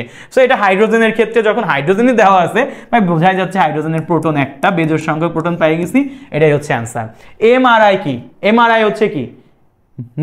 এমআরআই হচ্ছে ম্যাগনেটিক রেজোনেন্স ইমেজিং, সেই যে চুম্বকীয় অনুরণন প্রতিচ্ছবিকরণ, ঠিক আছে? তার মানে এটাই হচ্ছে অ্যান্সার, ঠিক আছে? 25 ডিগ্রি সেন্টিগ্রেডে অ্যালুমিনিয়াম সালফেটের দ্রাব্যতা এসলে এইসব আমরা ম্যাথ আছে, ম্যাথগুলো সব পরে করব, এখানে প্রচুর ম্যাথ আছে, ম্যাথগুলো আমরা সবগুলো পরে আস্তে আস্তে করে ফেলবো। সো একটা জিনিস মনে রাখতে পারো, অদক্ষেপণের শর্ত কি? অদক্ষেপণের শর্ত বা অদক্ষেপ করার শর্ত হচ্ছে আয়নিক গুণফলের মানটা দ্রাব্যতা গুণফল থেকে বেশি হইতে হবে। আয়নিক গুণফলের মানটা, এই যে আইপির মানটা কে আইপির মানটা কেএসপি থেকে বেশি হইতে হবে। তো এটাই হচ্ছে অ্যান্সার, ঠিক আছে? সো এই জিনিসগুলো আমরা আশা করি পারবো, অসুবিধা হবে না। এগুলো সব ম্যাথ। এখন শিক্ষা পরীক্ষায় কালারগুলো কোশ্চিন চলে আসে। শিক্ষা পরীক্ষায় কোন আয়নটি নীলাভ সবুজ বর্ণ দেখায়? সো নীলাভ সবুজ বর্ণ দেখায় হচ্ছে, আমার মনে রাখবা, নীলাভ সবুজ বর্ণ, নীল নীল কালার একমাত্র একজনই বেশি বেশি দেয়, সেটা হচ্ছে কপার। মানে নীলের সাথে দেখবে আর একটা কম্বিনেশন করতে চাইছে, মানে নীল তো নিজে দিচ্ছে আর একজনের সাথে কিছু এটা কম্বিনেশন করে কালার দিচ্ছে। তো নীলাভ সবুজ কপার দেয়, সেটা হচ্ছে অ্যান্সার। শিখা পরীক্ষা ইটের মতো লাল শিখা কে সৃষ্টি করে? ভাইয়া আমরা জানি যে আমাদের হাড়ের মধ্যে কি থাকে? ক্যালসিয়াম থাকে। আমরা যখন হাড় চিবাই, আমরা বলা হয় যে আমাদের ডাক্তার যখন খাইতে বলে, যখন মোটামুটি আমাদের হাড়ে টাড়ে সমস্যা হয়, বিভিন্ন পায়ে টায়ে সমস্যা হয়, বলে যে হচ্ছে ক্যালসিয়াম কিছু খাইতে। আর ক্যালসিয়াম বলতে আমরা তো মুরগির হাড় ছাড়া কিছু চিনি না, এটা কিন্তু ঠিক না। ক্যালসিয়াম বলতে ডাক্তার বুঝে গরুর হাড়, ছাগলের হাড়, এগুলা। আমরা তো মুরগির হাড় ছাড়া কিছু বুঝি না। তো আমরা মুরগির হাড় রেস্টুরেন্টে বিকালে খাইতে যাই, ওই নান গ্রিল দেয়, নান গ্রিলের মধ্যে কি থাকে? আমার হচ্ছে যেই গ্রিলটা দেয় সেই হাড়টা চাবাইতে থাকে, হাড়টা কিন্তু ভালো মতো সিদ্ধ হয় না, যার ফলে ওটা লালচে লালচে কালার দেয়। কেমন লালচে কালার দেয়? ইটের ন্যায় লালচে। সো এটার কালার হবে ইটের মতো লালচে, ঠিক আছে? কার? ক্যালসিয়াম। ক্যালসিয়াম এটা কি হবে? Calcium ion. কোথায় আছে ক্যালসিয়াম? হচ্ছে ডি, ওখানে ঢেকে গেছে সম্ভবত, এই যে ঘ নাম্বার, অনেক বেশি জুম হয়ে গেছে। আচ্ছা, এটা ঘ নাম্বার, ক্যালসিয়াম হবে। আমি আরেকটু কি করতে পারি, একটু উপরে তুলে দিতে পারি। ওকে, ক্যালসিয়াম। শিক্ষা পরীক্ষার কালারগুলো মাস্ট তোমরা পড়ে আসছো আশা করি। আচ্ছা, আমি জাস্ট তোমাকে তাও ধরায় ধরায় ব্যাখ্যাগুলো দিচ্ছি। শিক্ষা পরীক্ষায় সোনালী হলুদ, সোনালী হলুদ দেখো তো, সোডিয়াম লিখতে শো আসে না, বা সোডিয়ামেই সোনালী হলুদ আসছে, তার মানে এটা সোডিয়াম হবে অ্যান্সার। শিক্ষা পরীক্ষার নিচের কোন আয়নটি বেগুনি বর্ণ দেখা? দেখবে আমার একটা ভিডিও আছে, ভিডিওতে আমি বলছিলাম এরকম যে তুই কে বে, হ্যাঁ, জানাস ভাইয়ের ডায়লগটা। সেখানে কেতে কি ছিল? পটাশিয়াম, আর বেতে ছিল কি ভাইয়া? বেগুনি। সো এটা পটাশিয়ামের কালার হচ্ছে বেগুনি। শিক্ষা পরীক্ষায় কোন আয়নটির বর্ণালী কোবাল্টাসের মধ্যে দিয়ে হালকা সবুজ দেখে? দেখো আমরা একটু আগে যে ক্যালসিয়ামটা পড়ছি এটা আমাদের খালি চোখে দেখা যেত ইটের ন্যায় লাল, কিন্তু কোবাল্ট কাঁচের মধ্য দিয়ে যখন আমরা দেখবো বা ব্লু গ্লাসের মধ্য দিয়ে দেখবো তখন এটার কালার হবে হচ্ছে হালকা সবুজ টাইপের, সেটা ক্যালসিয়ামের কালার হবে। ব্লু গ্লাসের মধ্য দিয়ে গোলাপি লাল বর্ণের হচ্ছে বর্ণালী দেখা যায় কোন ক্যাটায়নে। সো এই যে কোশ্চিনটা দিচ্ছি এই কোশ্চিনটা তুমি আমাকে হচ্ছে জানাবা, কোথায় জানাবা?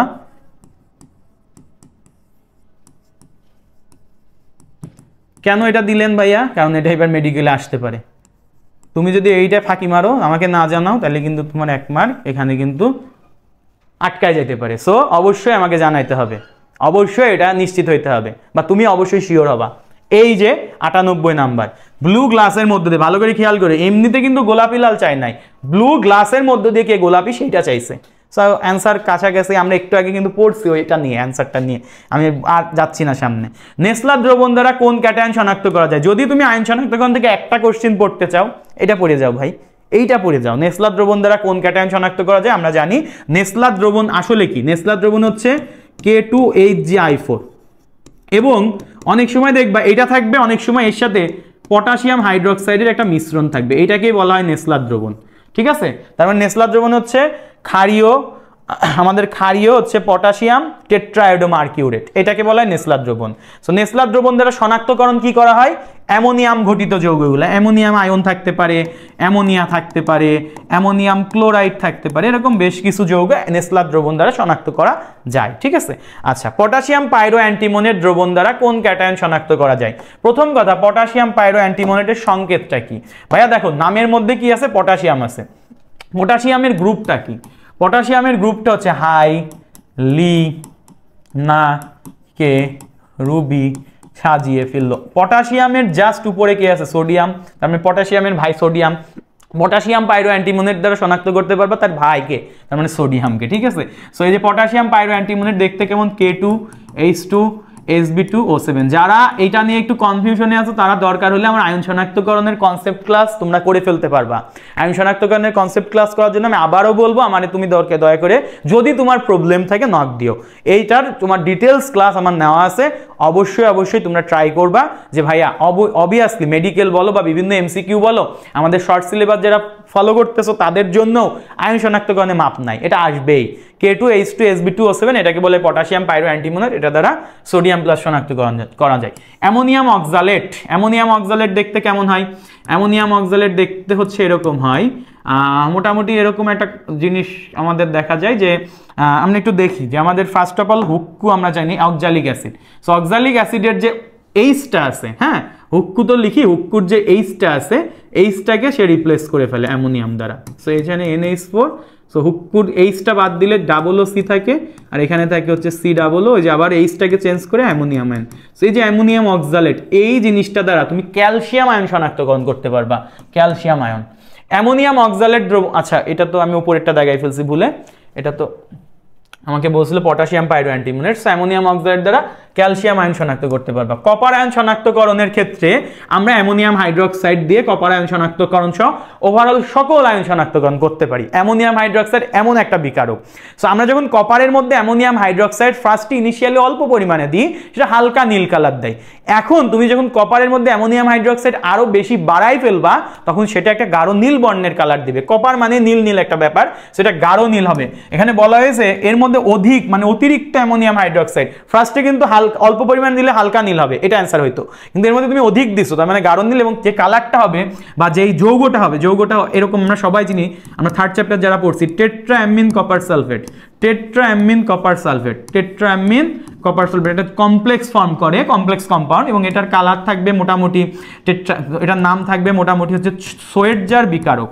এটাও মেডিকেলে অনেক বছর একবার আসছে, সোয়েটজার বিকারক, এবং এটার কালার থাকবে মোটামুটি নীল। কেমন নীল ভাইয়া? অতিরিক্ত দিয়ে পাইছো, এটা হবে গাঢ় নীল টাইপের একটা যৌগ। ঠিক আছে, সো গাঢ় নীল, অতিরিক্ত দিলে গাঢ় নীল। জিঙ্ক আয়ন শনাক্তকরণের বিকারকের নাম কি? সো দেখো কপার আর জিঙ্ক এই দুটো শনাক্তকরণে তুমি অ্যামোনিয়াম হাইড্রোক্সাইড দিবা, সোজা কথা, আমি একটু নোটে নিয়ে লিখে দিতে চাচ্ছি। সো এখানে আমরা যদি একটু লিখে দিই, ফার্স্ট অফ অল দেখো অ্যামোনিয়াম হাইড্রোক্সাইড দিয়ে তো শনাক্তকরণ করবা, অ্যামোনিয়াম হাইড্রোক্সাইড দিয়ে শনাক্তকরণ করবো। কাকে কাকে করা যায়? কপার 2+ কে করতেছো, ওকে করা গেল। আচ্ছা ক্যালসিয়াম লাগতেছে, ওটাকে ক্যালসিয়ামকেও করতে পারবা, সমস্যা নাই। আচ্ছা কপার 2+, সিইউ একদম টাইপ হয়ে গেছে। আচ্ছা তারপরে আমাদের হচ্ছে জিঙ্ক 2+, এটা শনাক্তকরণ করতে পারবা। এরপর Fe2+ কে শনাক্তকরণ করতে পারবা, Fe3+ কে শনাক্তকরণ করতে পারবা। হ্যাঁ বোঝা গেছে। আচ্ছা সো Fe2+ কে যখন তুমি এটা দিয়ে শনাক্তকরণ করবে তখন এটার কালার মোটামুটি হবে সবুজ। Fe3+ কে যখন এটা দিয়ে তুমি শনাক্তকরণ করবে এটার কালার হবে বাদামি। জিঙ্ককে শনাক্ত করতে হয়, জিঙ্কের সাদা মনে কাদা নাই তো সাদা। কপারকে শনাক্তকরণ করতে গেলে অতিরিক্ত যদি তুমি এখানে দিয়ে দাও অতিরিক্ত, তখন এটার কালার হয়ে যাবে গাঢ় নীল, যে সোয়েটজার বিকারকটা তৈরি করবে টেট্রামিন কপার সালফেট। ঠিক আছে, এরপর আসো এর মধ্যে তুমি এই প্রতিটাকে পরবর্তীতে এই প্রতিটাকে পরবর্তীতে তুমি আরেকটা জিনিস দিয়ে শনাক্তকরণ করতে পারবা, সেটা হচ্ছে K4FeCN6। এটার নাম হচ্ছে পটাশিয়াম ফেরোসায়ানেট। তাহলে একটু আগে তোমার যে কোশ্চিনটা ছিল, কোশ্চিনটা এটাই ছিল যে আমাদের জিঙ্ক +2+ কে কোথায় ছিল, এই যে 103, জিঙ্ক 2+ কে শনাক্তকরণের ক্ষেত্রে নিশ্চিতকরণের ক্ষেত্রে বিকারকের নাম কি? প্রথমে শনাক্তকরণ করতেছিলাম অ্যামোনিয়াম হাইড্রোক্সাইড দিয়ে, মানে সাদা কালার দিল। তারপরে আমরা আবার সেটাকে নিশ্চিতকরণ করতেছি পটাশিয়াম ফেরোসায়ানাইড দিয়ে, K4FeCN6। সো এটার নাম পটাশিয়াম ফেরি না, পটাশিয়াম ফেরোসায়ানাইড। পটাশিয়াম ফেরি কিন্তু এরকম দেখতে, যে K3FeCN6, এটা কিন্তু ফেরি সায়ানাইড, বাট ফেরোতে K4 থাকে। সো এটা হবে অ্যান্সার। ঠিক আছে, পটাশিয়াম পাইরোঅ্যান্টিমনের দিয়ে কি শনাক্তকরণ করি ভাই? সোডিয়াম দিয়ে। ঠিক আছে, আর পটাশিয়াম ক্রোমেট দ্বারা মোটামুটি এখানে ওটা দরকার নাই, ওটা আমাদের লাগে না। আচ্ছা সোডিয়াম প্লাস শনাক্তকরণে কোনটি ব্যবহৃত? আবার বলছি, সোডিয়াম শনাক্ত করতে ভাই লাগবে, পটাশিয়ামকে লাগবে। পটাশিয়াম পাইরোঅ্যান্টিমনের সংকেতটা important, K2H2Sb2O7। Ammonium plus ion শনাক্ত করতে নেসলার দ্রবণ লাগবে। নেসলার দ্রবণ কি ছিল? K2HgI4 potassium hydroxide, K2HgI4। Nessler দ্রবণ কি? K2HgI4 আছে অপশনে, K2HgI4 পটাশিয়াম হাইড্রোক্সাইডও আছে। That's one will be answer. ঠিক আছে, যখন খাট থাকবে খাট সহ দিবা, খাট সহ বাদে থাকলে এটা দিবা। সোডিয়াম পাইরোঅ্যান্টিমনেটের সঙ্গে দিবা, ভাইয়া পটাশিয়াম পাইরোঅ্যান্টিমনেটে K2 দিছি, জাস্ট K2 এর জায়গায় Na2 দাও, তাহলে Na2H2Sb2O7। এবং এই সোডিয়াম পাইরোঅ্যান্টিমনেটটা কখন তৈরি হয়? যখন আমি সোডিয়াম আয়ন শনাক্ত করতে যেয়ে এইটা ওর সাথে বিক্রিয়া করি, পটাশিয়ামকেও সরাই দিয়ে সোডিয়াম তৈরি করে, এটার কালার কিন্তু সাদা হয়। সো সোডিয়াম পাইরোঅ্যান্টিমনেটের সংকেত হচ্ছে Na2H2Sb2O7। ঠিক আছে, নিচের কোন ক্যাটায়ন শনাক্তকরণে পটাশিয়াম ফেরোসায়ানাইড দ্রবণ ব্যবহৃত? বলো। Fe2 Fe3 zinc copper, Fe2 Fe3 zinc copper. So Fe2 Fe3 কই আছে? নাই। Fe2 Fe3 নাই, জিঙ্ক নাই, কপার আছে তো, দাগাও K4FeCN6। একটি তরল জৈব যৌগ 78.3 ডিগ্রি সেন্টিগ্রেড, তার মানে আমার আয়ন শনাক্তকরণ শেষ। 78.3 ডিগ্রি সেন্টিগ্রেড তাপমাত্রায় ফুটে সেটা অল্প ইথানল যোগ করলে মিশ্র তরলটির স্ফুটনাঙ্ক এত হয়। আমাকে বলছে মূল তরলটি কি ছিল? এটা তোমরা একটু চিন্তা করো তো, মূল তরলটি কি থাকতে পারে ভাইয়া? এটা আমরা দেখি, মূল তরলটি আমাদের 109, তাই না? মূল তরলটি আমাদের হচ্ছে বিশুদ্ধ ইথানল ছিল। রিজনটা কি ভাইয়া? এখন তোমাকে কয়েকটা কাহিনী বলি। ইথানলের স্ফুটনাঙ্ক না জানলে সোজা কথা পারবা না। ইথানলের স্ফুটনাঙ্ক, ইথানল দেখতে এরকম হয়, CH3CH2OH, এটার স্ফুটনাঙ্ক হচ্ছে 78.3 ডিগ্রি। বাট যখন তুমি এই ইথানলের সাথে তুমি হচ্ছে পানি অ্যাড করবা, এটার সাথে যখন তুমি পানি অ্যাড করবা, এটার একটা মিশ্রণের নাম আছে। ইথানল আর পানির মিশ্রণটাকে সমস্ফুটন মিশ্রণ, বা এই জিনিসটাকে বলা হয় রেকটিফাইড স্প্রিট।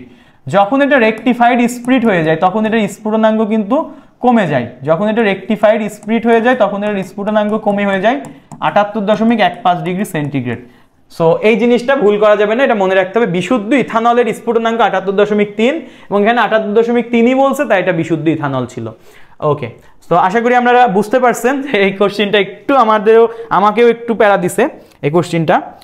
আশা করি এগুলো নিয়ে প্রবলেম হবে না। 110, যে সকল জৈব যৌগ পানিতে অদ্রবণীয়, ফুটন্ত পানিতে বিয়োজিত হয় না, স্টিমে উদ্দায়ী হয়। সোজা কথা স্টিম কথা আছে, মানে স্টিম পাতন, মানে এটা হচ্ছে পানিতে অদ্রবণীয়, ফুটন্ত পানিতে বিয়োজিত হয় না, স্টিম দ্বারা এটাকে উদ্দায়ী করা হয়, সেটা স্টিম পাতন হবে। দুটি ভিন্ন তরলে কোনো দ্রব্যের দ্রাব্যতার মাত্রা কম বেশি হলে ওই দ্রব্যকে কম দ্রাব্যতা বিশিষ্ট তরল থেকে কি রূপে পৃথক করা যায়? ভাইয়া আমাদের লাস্ট দিকে কিছু টপিক আছে, যারা মোটামুটি 25 ব্যাচ পর্যন্ত আসো তারা এই টপিকগুলো একটু কম বুঝবা, যেটা 26 থেকে পরবর্তীতে কন্টিনিউ করবা তারা ভালো মতন বুঝবা। রিজনটা হচ্ছে আমাদের 2020 সালের পর থেকে 21 সাল থেকে আমাদের শর্ট সিলেবাসের একটা ট্রেন্ড চলতেছে, শর্ট সিলেবাসে এই পোর্শনটা নাই, আমরা হচ্ছে স্কিপ করি, বাট আমাদের অন্তত হাজারি নায়েক স্যারের এই বইয়ের অংশটা পড়া উচিত। এবং আমি তোমাদের মেডিকেল অ্যাডমিশনের যে ক্লাসগুলো নিছি সেখানে ফুল সিলেবাস নিছি, 26-এর যে আমাদের কোর্সগুলোতে ক্লাস আছে সেখানেও ফুল সিলেবাস নিছি। তো যারা আমার ক্লাসগুলো করছে এগুলো তাদের কাছে পানি ভাত, আর যারা এখানে ক্লাস করো নাই তাদেরকে একটু মনে হতে পারে মুখস্থ করাচ্ছি বা এরকম কিছু, আসলে তেমনটা না। তোমরা একটু যখন ট্রাই করবা আমাদের ক্লাসগুলো দেখতে পারো, যদি ফ্রিতে দেওয়া হয়, আর যদি কোনো সোর্স না পাও সেই ক্ষেত্রে কোর্সে অবশ্যই এনরোল করে ফেলতে পারো, বা তোমার ইউটিউবের ফ্রিতে তুমি এগুলো সার্চ দিও দেখে নিতে পারো। অবশ্যই যারা মেডিকেলে যাচ্ছ বা এই রিলেটেড এক্সামে যাচ্ছ ফুল সিলেবাস কভার করে যাবা, কোথা থেকে কখন কোশ্চিন আসে বলা যায় না, ঠিক আছে? সো এমনিতে ইঞ্জিনিয়ারিং আর ভার্সিটিতে এগুলো স্কিপ করা হয়, বাট মাঝে মাঝে দুই একটা আসে, যারা পারে ওরা সিরিয়ালে আগায় যায়। সো আমাদেরকে পারা লাগবে। সো এটা হচ্ছে দ্রাবক নিষ্কাশনের একটা সংজ্ঞায়, ঠিক আছে? এই দ্রাবক নিষ্কাশনের একটা সংজ্ঞা, সো এটা দ্রাবক নিষ্কাশন হবে অ্যান্সার। এখন আসো 112 নম্বর কি বলছে, অধিশোষণ। অধিশোষণ কথা যারা পড়ালেখা করছে, অধিশোষণ কথা দ্বারাই বুঝে যাবে এটার অ্যান্সার হবে ক্রোমাটোগ্রাফি, কোনো কথা নাই, অধিশোষণ কথা দ্বারাই বুঝে যাবে, কারণ ক্রোমাটোগ্রাফির একটা প্রকারভেদই আছে, অধিশোষণ ক্রোমাটোগ্রাফি। সো এটা কিন্তু খুব একটা আহামরি কথা না। এই যে ক্রোমাটোগ্রাফি চলে আসছে, তোমাকে বলছিল অধিশোষণের মাত্রা, সচল দশার দ্রাব্যতা, হারের ভিন্নতা থাকলে কোনো মিশ্রণ উপাদানগুলোকে পৃথক করা। সো এটা হচ্ছে উপাদানগুলোকে পৃথক করার পদ্ধতি, সেটা দ্রাবক নিষ্কাশন হইতে পারে পদ্ধতির নাম, সেটা ক্যালাসন হইতে পারে, সেটা পাতন হইতে পারে, অনেক রকম কনসেপ্ট আছে এখানে। এটা হচ্ছে তোমার একটা তরল থেকে বা কোনো একটা কঠিন পদার্থ থেকে বা কোনো একটা গ্যাসীয় পদার্থ থেকে সলিডটাকে আলাদা, সলিড বলতে কি তোমার হচ্ছে বিশুদ্ধটাকে আলাদা করা, ভেজালটাকে আলাদা করা, মানে বিশুদ্ধ করার প্রক্রিয়া, ছেঁকে নেওয়া, ভেজালটা ছেঁকে নেওয়া, তাহলে বিশুদ্ধটা থেকে গেল। এই যে প্রসেস, এইগুলোকে বলা হচ্ছে নিষ্কাশন বলা হচ্ছে, ঠিক আছে, বা বিশুদ্ধকরণ পদ্ধতি।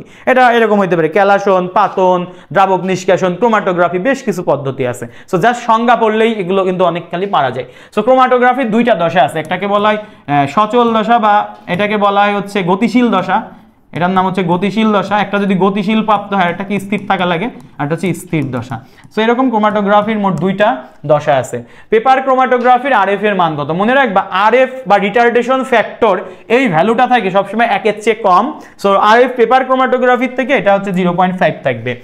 সো আমাদের মোটামুটি 114 পর্যন্ত কিন্তু শেষ হয়ে গেছে, তোমরা দেখতে পারো 114 পর্যন্ত আমাদের শেষ। এরপরে আমাদের শুরু হচ্ছে বিশ্ববিদ্যালয়ের কোশ্চেনগুলো 115 থেকে। সো আমাদেরকে বলা হয়েছে 115 নম্বরে কোন প্রক্রিয়ায় থোরিয়াম 90 থেকে ধরো প্যালাডিয়াম এই সামথিং কিছু তৈরি হচ্ছে, যেখানে ভর সংখ্যার চেঞ্জ হয় নাই, কিন্তু আমাদের প্রোটন সংখ্যা 90 থেকে 91 হয়ে গেছে। সো আমরা জানি যে আমাদের তেজস্ক্রিয় রশ্মি 3 ধরনের, আলফা, বিটা, গামা।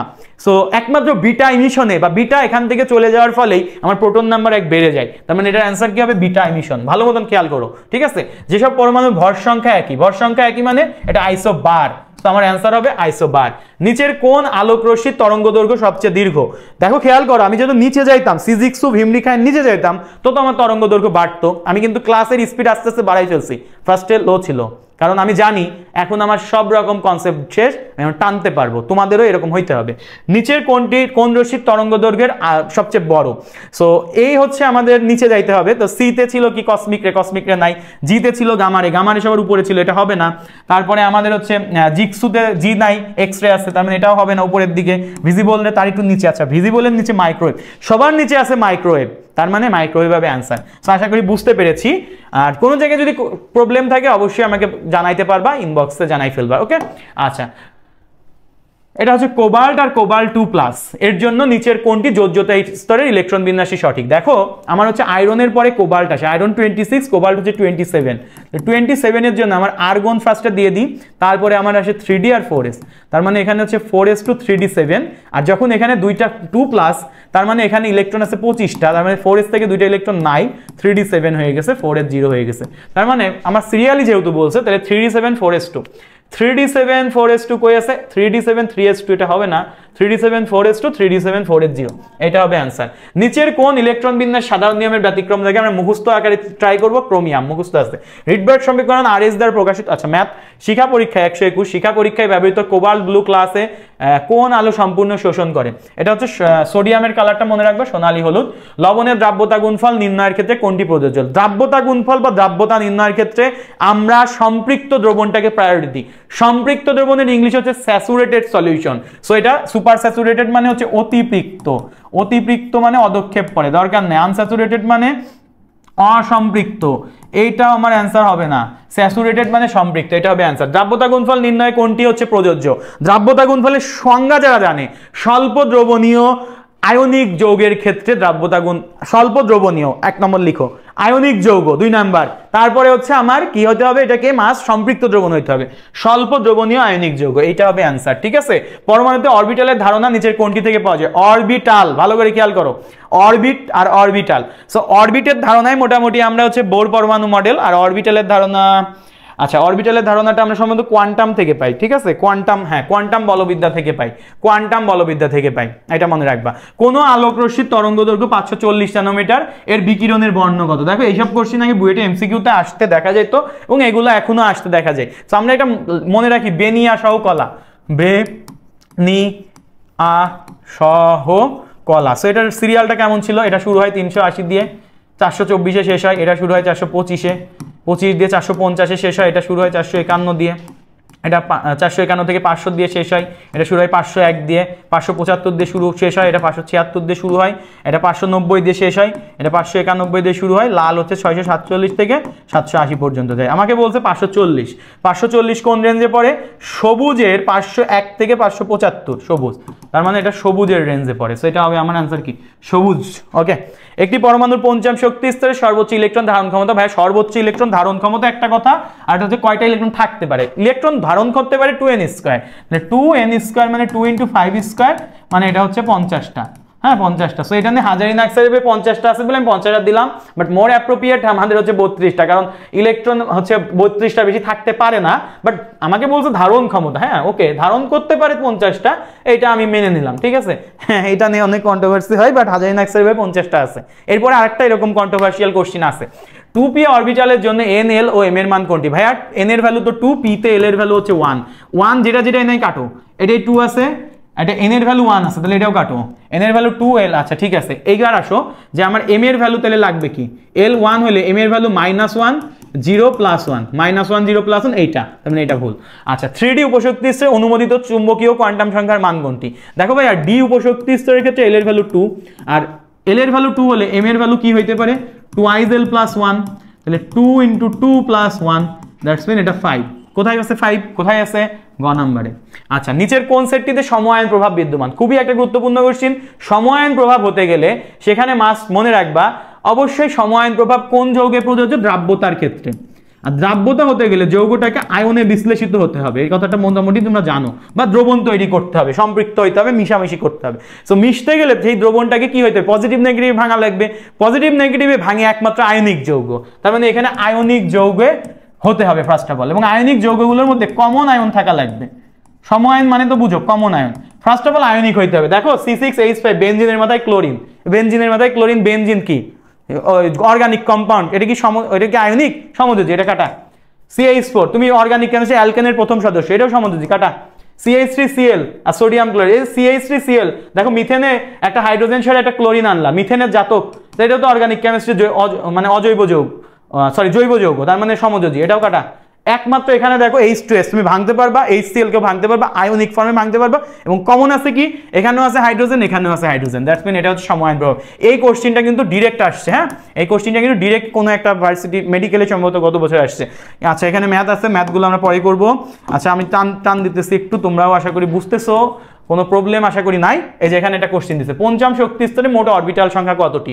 অরবিটাল সংখ্যা দেখো n এর ভ্যালু দেওয়া আছে 5, অরবিটাল সংখ্যা হচ্ছে ম্যাগনেটিক কোয়ান্টাম সংখ্যা m এর ভ্যালু, তাহলে এটা সূত্র বলছিলাম m = n² মানে 5² মানে 25, এটা হবে অ্যান্সার। দেখো হাজারিন অ্যাক্সাইডে 25টাই আছে, কিন্তু 25টা বলো একটা অরবিটালে 25টা অরবিটাল আছে, ওকে ফাইন, একটা অরবিটালে 2টা ইলেকট্রন থাকতে পারে, তার মানে 25টা অরবিটালে ইলেকট্রন মোট থাকতে পারে 25 × 2 মানে 50টা। এখন এটা কি বাস্তবে সম্ভব না?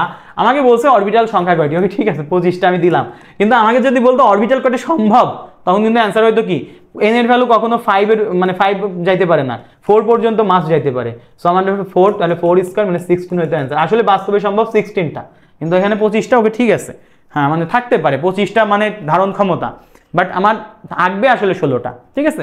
সেই জিনিসগুলো ওই যে আমি বললাম আর একটা কনফিউজিং ছিল ওইরকম অনেকটা। ম্যাগনেসিয়াম মৌলের সর্ববৈশ্য ইলেকট্রনের জন্য 4টা কোয়ান্টাম সংখ্যা সেট। আমি ক্যালসিয়াম এটা করে দিছিলাম, ক্যালসিয়ামের কেমন আসছিল 4s2, ম্যাগনেসিয়ামের কেমন আসবে 3s2। সো এখানে s অরবিটাল আছে, মানে s অরবিটাল আছে মানে n এর ভ্যালু 3 হইতে হবে, 4 আছে কাটা, এখানে সবগুলোতে 3 আছে, এবং s এর ক্ষেত্রে l এর ভ্যালু 0 হবে, এটাও 0 হবে, এই দুইটা ঠিক আছে, এখানে l এর ভ্যালু দেওয়া 1, এটাও কাটা, এখানে n এর ভ্যালু 0 দেওয়া। আচ্ছা তার মানে এই দুইটার মধ্যে একটা হবে। এখন বলো h এর ভ্যালু হতে পারে প্লাস মাইনাস হাফ, ওকে ঠিক আছে। আচ্ছা l এর ভ্যালু 0 হলে m এর ভ্যালু জীবনে 1 হয়, l এর ভ্যালু 0 হলে m এর ভ্যালু তো 0 হবে, তার মানে এইটা হবে কারেক্ট অ্যান্সার। ইলেকট্রনের কোন অরবিটাল থেকে স্থানান্তর ঘটালে বামার সিরিজে তৃতীয় রেখা বর্ণালীর সৃষ্টি হবে? দেখো ফার্স্ট অফ অল বলা হয়েছে যে কোনখান থেকে বামার সিরিজে আসা লাগবে। ফার্স্ট অফ অল দেখো বামার সিরিজে তো আসবে, বামার সিরিজে আসবে মানে প্রথম কথা হচ্ছে n এর ভ্যালু 2 হবে, সো n এর ভ্যালু 2 কে n2 বলছে। তৃতীয় রেখা সৃষ্টি হইতে হবে, তাহলে যদি প্রথম রেখা সৃষ্টি হয় তখন সে ছিল n3 তে, দ্বিতীয় রেখা সৃষ্টি হয় তখন ছিল সে n4 এ, তৃতীয় রেখা সৃষ্টি হয় তার মানে সে ছিল n5 এ। তাহলে n5 থেকে n2 তে যদি আসে তার হচ্ছে একটা দুইটা তিনটা রেখা সৃষ্টি হচ্ছে, তার মানে আমার হচ্ছে কি হবে 5 থেকে 2 তে যাচ্ছে, এটা হবে কারেক্ট অ্যান্সার। ঠিক আছে, মাথায় রাখবে এরকম যে বামার সিরিজের জন্য তো n1 এর ভ্যালু 2, তাহলে তৃতীয় রেখা বলছে, তাহলে n2 এর ভ্যালু কেমন হবে? n2 এর ভ্যালু হবে 2 প্লাস হচ্ছে 3, 2 প্লাস 3। আচ্ছা n2 এর ভ্যালুটা কেমন হবে? n1 এর ভ্যালু তো বলা আছে ভাই 2, তাহলে n2 এর ভ্যালু হবে n1 এর সাথে 3 যোগ করবা, তাহলে বামার সিরিজের জন্য n1 এর ভ্যালু 2, 2 আর 3 এ 5। ক্লিয়ার? ওকে। ক্রোমিয়াম পরমাণুতে বেজোড় ইলেকট্রনের সংখ্যা কত? আগে এটা করছি 6টা, 3d5 4s1। আচ্ছা এরপরে বলছে নিচের কোন বর্ণের আলোক রশ্মির ফোটনের শক্তি সর্বাধিক? দেখো আমি বলছিলাম যত উপর থেকে নিচে যাবা ল্যামডা বাড়বে, ঠিক আছে, ল্যামডা বাড়বে কিন্তু ই কমবে।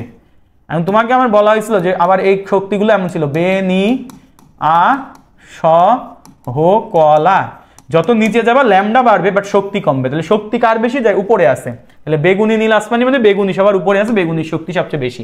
ক্রোমাটোগ্রাফি নিচের কোন মূলকগুলোর অধিশোষণের সঠিক ক্রম? সো এগুলো যারা পড়ছো তারা তো পড়ছোই, যারা পড়ো নাই তারা জাস্ট একটু সিরিয়ালটা মনে রাখো যে আমার প্রথমে অ্যাসিড মূলক, তারপর হচ্ছে OH মানে অ্যালকোহলীয় মূলক, তারপর অ্যামিন, তারপর অ্যালডিহাইড। সো এটা হবে কারেক্ট অ্যান্সার। কোন পদ্ধতিতে ধানের তুষ থেকে ভোজ্য তেল শনাক্তকরণ ভোজ্য তেল নিষ্কাশন করা হয়? এটা মোটামুটি অ্যান্সার হবে হচ্ছে ভাইয়া খ নাম্বার, মানে হচ্ছে দ্রাবক নিষ্কাশন। কোনটি অতিরিক্ত অ্যামোনিয়া দ্রবণে দ্রবণীয়? সো খেয়াল করো এটা হচ্ছে আমাদের 140, তাই না, 140 আর 141, এই দুইটা হলেই মোটামুটি আমাদের শেষ। অতিরিক্ত অ্যামোনিয়া দ্রবণে দ্রবণীয়, তাই না? আচ্ছা সো 140 আমাদের ক নাম্বার হবে। আর অতিরিক্ত অ্যামোনিয়া দ্রবণে দ্রবণীয় এটা কেন বলা হয়েছে? ফার্স্ট অফ অল এটা একটু খেয়াল করো, কপারের সাথে আমরা যখন শনাক্তকরণ করতাম তখন আমি তোমাকে আগেই বলে আসছি অ্যামোনিয়া তো আসলে না, এটা বলা হয়েছে কপার 2+ এর সাথে ওই যে অ্যামোনিয়াম হাইড্রোক্সাইডের রিয়াকশন দিতাম, দিলে কি যেন পাইতাম টেট্রাঅ্যামিন কপার সালফেট, তার মানে এই যে এরকম টেট্রাঅ্যামিন কপার সালফেট, যেটাকে আমি বলতেছিলাম অতিরিক্ত দ্রবণে দিলে তুমি এটার গাঢ় একটা নীল পাবা, এটার নামই বলছিলাম সোয়েটজার বিকারক। সো এটা হবে অ্যান্সার। অবিশুদ্ধ বেনজয়িক অ্যাসিডকে বিশোধনের জন্য ব্যবহৃত পদ্ধতি কোনটি? সো এটার পদ্ধতি হচ্ছে আমার ঊর্ধ্বপাতন। সো আমাদের ঊর্ধ্বপাতিত বেশ কিছু পদার্থ আছে, এগুলো একটু কষ্ট করে মনে রাখা লাগবে, যেমন আয়োডিন, ঠিক আছে, কর্পূর, তারপর ন্যাপথ্যালিন, ঠিক আছে, তারপর নিশাদল, এইগুলো থাকলে ঊর্ধ্বপাতন মারবা। ঊর্ধ্বপাতনের ইংলিশ কিন্তু সাবলিমিশন, এটা ঢাবিতে একবার আসছে। অ্যামোনিয়াম ক্লোরাইড, তারপর মোটামুটি অ্যামোনিয়াম ক্লোরাইডের পরে আমাদের মোটামুটি কি আছে, অ্যামোনিয়াম ক্লোরাইড আছে, তারপর আমাদের আরও কিছু ছিল অ্যালুমিনিয়াম ট্রাইক্লোরাইড। সো এরকম বেশ কিছু আমাদের ঊর্ধ্বপাতিত পদার্থ আছে, এগুলো মোটামুটি মনে রাখা লাগছে। সো এইগুলোই আমাদের মোটামুটি গুণগত রসায়নের পার্ট ছিল, একটা পার্ট গুণগত রসায়নে হাজারিন আকসারের হচ্ছে আমাদের এমনি থিওরিটিক্যাল কিছু কোশ্চিন ছিল। এরপর আমরা যে কোশ্চিনগুলো সলভ করলাম সেগুলো ছিল আমাদের বিভিন্ন বিশ্ববিদ্যালয়ে আসা কোশ্চিনগুলো। সো তোমরা এই পর্যন্ত করো, আমরা নেক্সট পার্টে আমাদের বাকিগুলো আমরা কভার করে দিব।